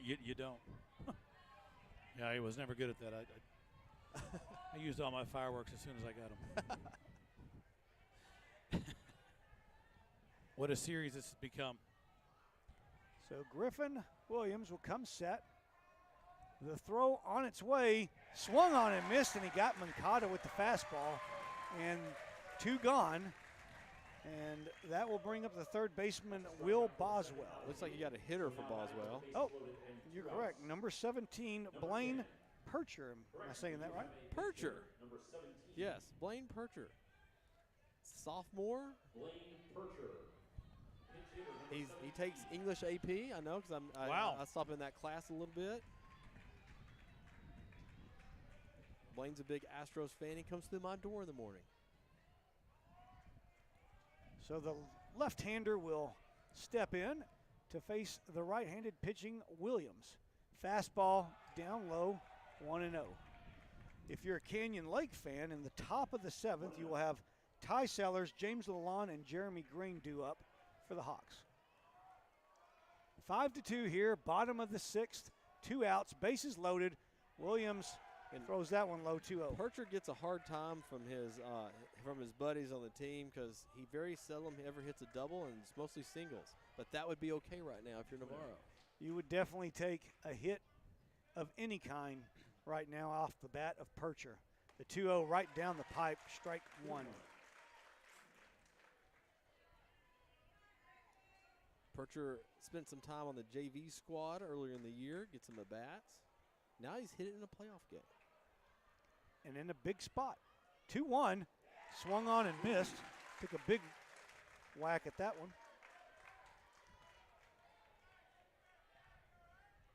So it's something, you call up your JV guys and, hey, we're in the playoffs, big situation here. Yeah. Bases loaded, 2 outs at the 6th inning. We do have a lead, but just looking for a big bat here.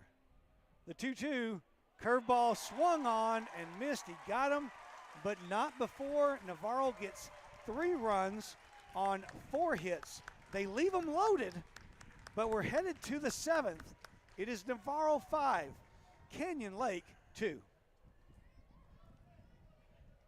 And you mentioned the hitters coming up. Where in the batting order are those guys? Well, we're looking at 7, 8, 9. 7, 8, 9, okay. Yep. Well, tomorrow, if we come to tomorrow, Canyon Lake can't belt out what do we got? Need 4 runs. We need 4 runs. If they can't belt it out, we'll be online tomorrow, 4:15, same time, same location. It'll be Clay, Chad, myself, Darren Sturgeon will be back. We'll have a couple of students with us, and we'll go into Game 3 on YouTube. We'll send you the link. Make sure everybody in Navarro has the link. Yes. Get it out there like the Morse code. And even if you don't have the link, you can always go into the search at YouTube, type in Canyon Lake Broadcasting, and you'll see that come up, and you just click on the live game, and you'll be able to watch. So after 106 pitches, you saw this guy yesterday, Hunter Monroe, is going to come on. This will still be a safe situation with a 3-run lead. It will. You will have the tying run in the hole, as they say, the batter, then the guy on deck, and then the third person in the hole. And if that tying run is in the hole or less, you are credited with the save. That is baseball Nostradamus over there with the facts. I don't know about Nostradamus, but well, I thought you were baseball, and he was idiot savant. What was LJ? Oh, LJ, I think, is Nostradamus. Oh, Nostradamus. Oh, you're the no. Well, I don't know what I am. I'm just the guy that we lost control at the end of spring break. I'm just the eyes of and tell you what happened. Well, Jeremy Green's birthday today, number 7. He's the junior. So shout out to Grandpa Bill in Mississippi. That's your grandson. He's online. And Grandma Polly's in Kansas, and we've got a lot of people everywhere, as they say.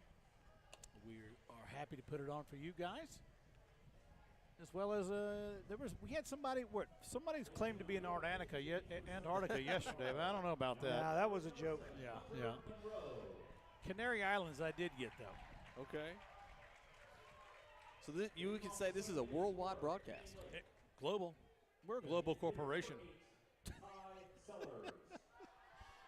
And, hey, I heard there's some bank accounts like that in the Canary Islands. We heard about them earlier. There are. 1-0 to Ty Sellers. He's the leadoff guy, and right here, I think right now you're looking for base runners. Any way you can get on. Yeah, you know, Navarro was in this situation yesterday. They swung him some pitches after not taking some strikes and probably should have, and you're just, anything you can to get on base. And Hunter's 2-0 now. Yeah, 2-0. Hunter, as you said yesterday, and he showed, he's a strike pitcher, but 2-0 quickly here as that one catches the outside corner, 2-1. But if Canyon Lake can get 7, 8, 9, and you've got speed with Sellers, Lalonde, and Green, you'd be back to the top of the lineup. And you're going to make things a little tight. That one swung on a miss, maybe a little high. Sellers went after it, and that runs the count to 2-2 now. So 2-2 to the designated hitter, Ty Sellers. That one popped up behind the plate. Brashears in a little trouble, circling, comes back a bit. Wow. Makes the play. What an effort by Brashears. Yeah, I got dizzy watching him. Well, we talked about the wind. It's still blowing into our face a little bit. Difficult play for Brashears there. It is, and you could tell he had to make an adjustment based on what the wind was doing to the ball. And that's a tough spot. That's a real tough spot for the catcher because it's almost right above you. Well, 2 outs away for Navarro.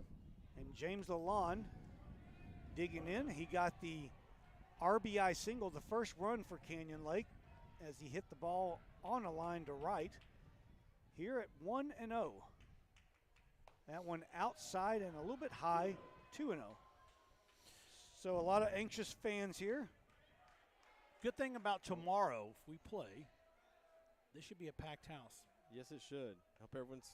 Yep, taking all the way here, showing like a fake bunt. 3-0 to Lalonde. Let's get one more out before we start clearing our schedule, though. Yeah, you're standing up now. I can see you're kind of antsy, kind of on the tiptoes. That's the kind of game it is right now. That one, ball 4 inside. So 4 straight balls to Lalonde, and every base runner becomes, I think you dance a little bit more.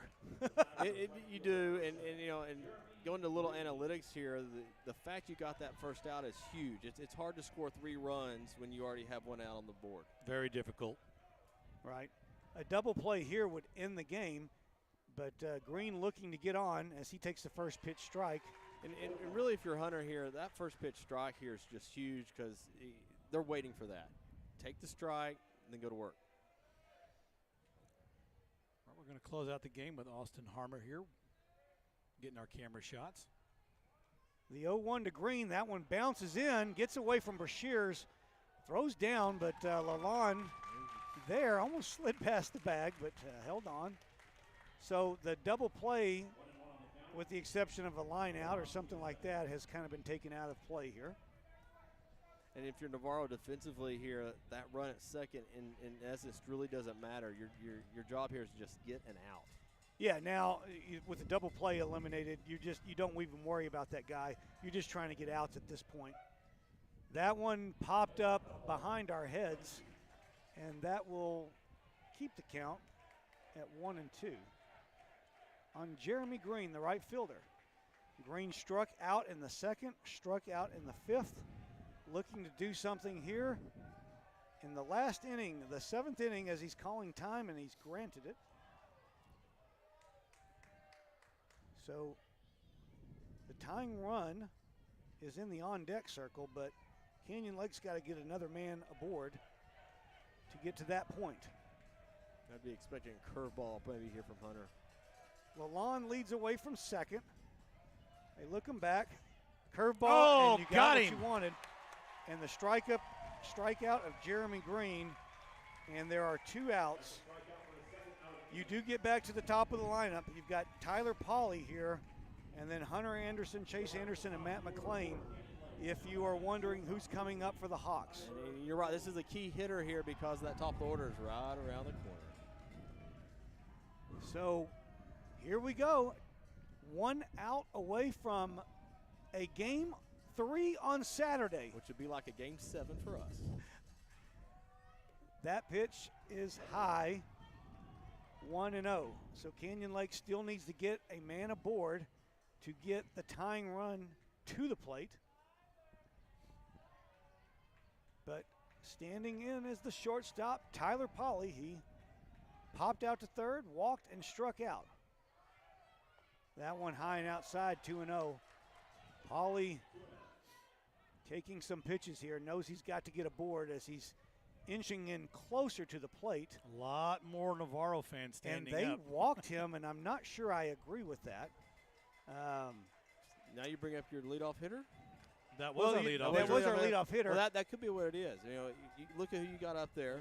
What are the chances of him already getting on? Right, you intentionally walk, exactly. To take away the big double hit. You guys intentionally walked Muniga to face Rojas at one point. Yeah. Right, You know? but maybe for a force out. But I've got one word for that, strategery. Strategery, yes, absolutely. And Lockbox. I disagree with the call because, yes, Pauly could hit a double, and that would score a run. But even if the next guy singles in Pauly, you're still down by a run. Right. You did put a guy on base that could potentially, obviously, take away your lead. Right. If you don't do that, I mean, But Hunter Anderson's still the tying run at the home plate. And then, of course, consider your odds there with 2 outs already in the inning, though. Yeah. So 2 outs, 0-1 to Hunter Anderson. That one taken inside. I'm glad you watched Saturday Night Live, too. Back when it was good, yes. It was good, yeah. Yes. Strategery. Back then it was good. After Will Ferrell left, it was a different story. So Hunter on Hunter here. That's it. Lalonde at second. Pauly at first. This one grounded foul, and Canyon Lake down to their last strike. One team hunting for a win and one team hunting for a hit. Yep. Chase Anderson standing in the on-deck circle. Two Hunters opposing each other. That's right. 2 outs, 2 on, 5-2 Navarro, trying to make this a game 3 tomorrow. He checks back at second. The pitch down in the dirt. Anderson lays off. It's 2-2. And so this is why I said maybe you don't walk him. If you walked Hunter Anderson here, the tying run would be at first. That's right. So let's see what happens. But 2-2 to Anderson. Check back at second. The pitch on its way. Chopped. Schultz. A bouncer to Subak. He's got to hurry. He gets him at first, and that's your ball game. Navarro takes game 2. And as Joe Buck said, we'll see you tomorrow night. He did, and we will see you tomorrow at 4:15. First pitch. Series tied at 1-1.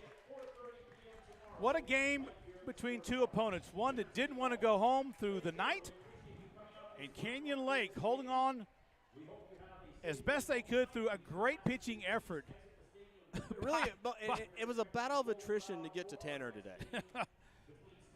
Yeah, and on the other end, Jackson Monroe threw a beautiful game, and he did his job, and he gave the Navarro Panthers a chance to see more baseball tomorrow, and they pull it out here in the sixth with the 3-run sixth, and hey, we're going to see with hopefully another exciting game tomorrow. Gentlemen, I'm worn out. Yeah, for sure. Well, it's a good two teams. It adds to the lore between the two schools, and it goes all the way back to 2007 and 8 and all that, and it keeps going as it should. So I'm just glad you're going to be back tomorrow. Yes, sir. I'll be back tomorrow. Chad's in. I will be here. We may have some of our students involved on a Saturday as well, and I expect a bigger crowd. What else will they be doing on Saturday? I'm studying for exams? What exams? I'm done. Right, there you go. Well, the breakdown for, let's give you the final box score. The winning pitcher tonight was Jackson Moncarud, and the save going to Hunter Monroe. For Navarro, they got 5 runs on 10 hits, no errors. Canyon Lake scored 2 runs on 4 hits, no errors. And we are going to see you guys tomorrow at 4:30. We will, and we want to thank everybody for coming out. And thank you guys again. Let's do it again. We're going to do it again. Thank you, and this has been a wrap. Thank you to Canyon Lake Broadcasting, voice of the Hawks, and Navarro Panthers as well. We'll see you guys tomorrow.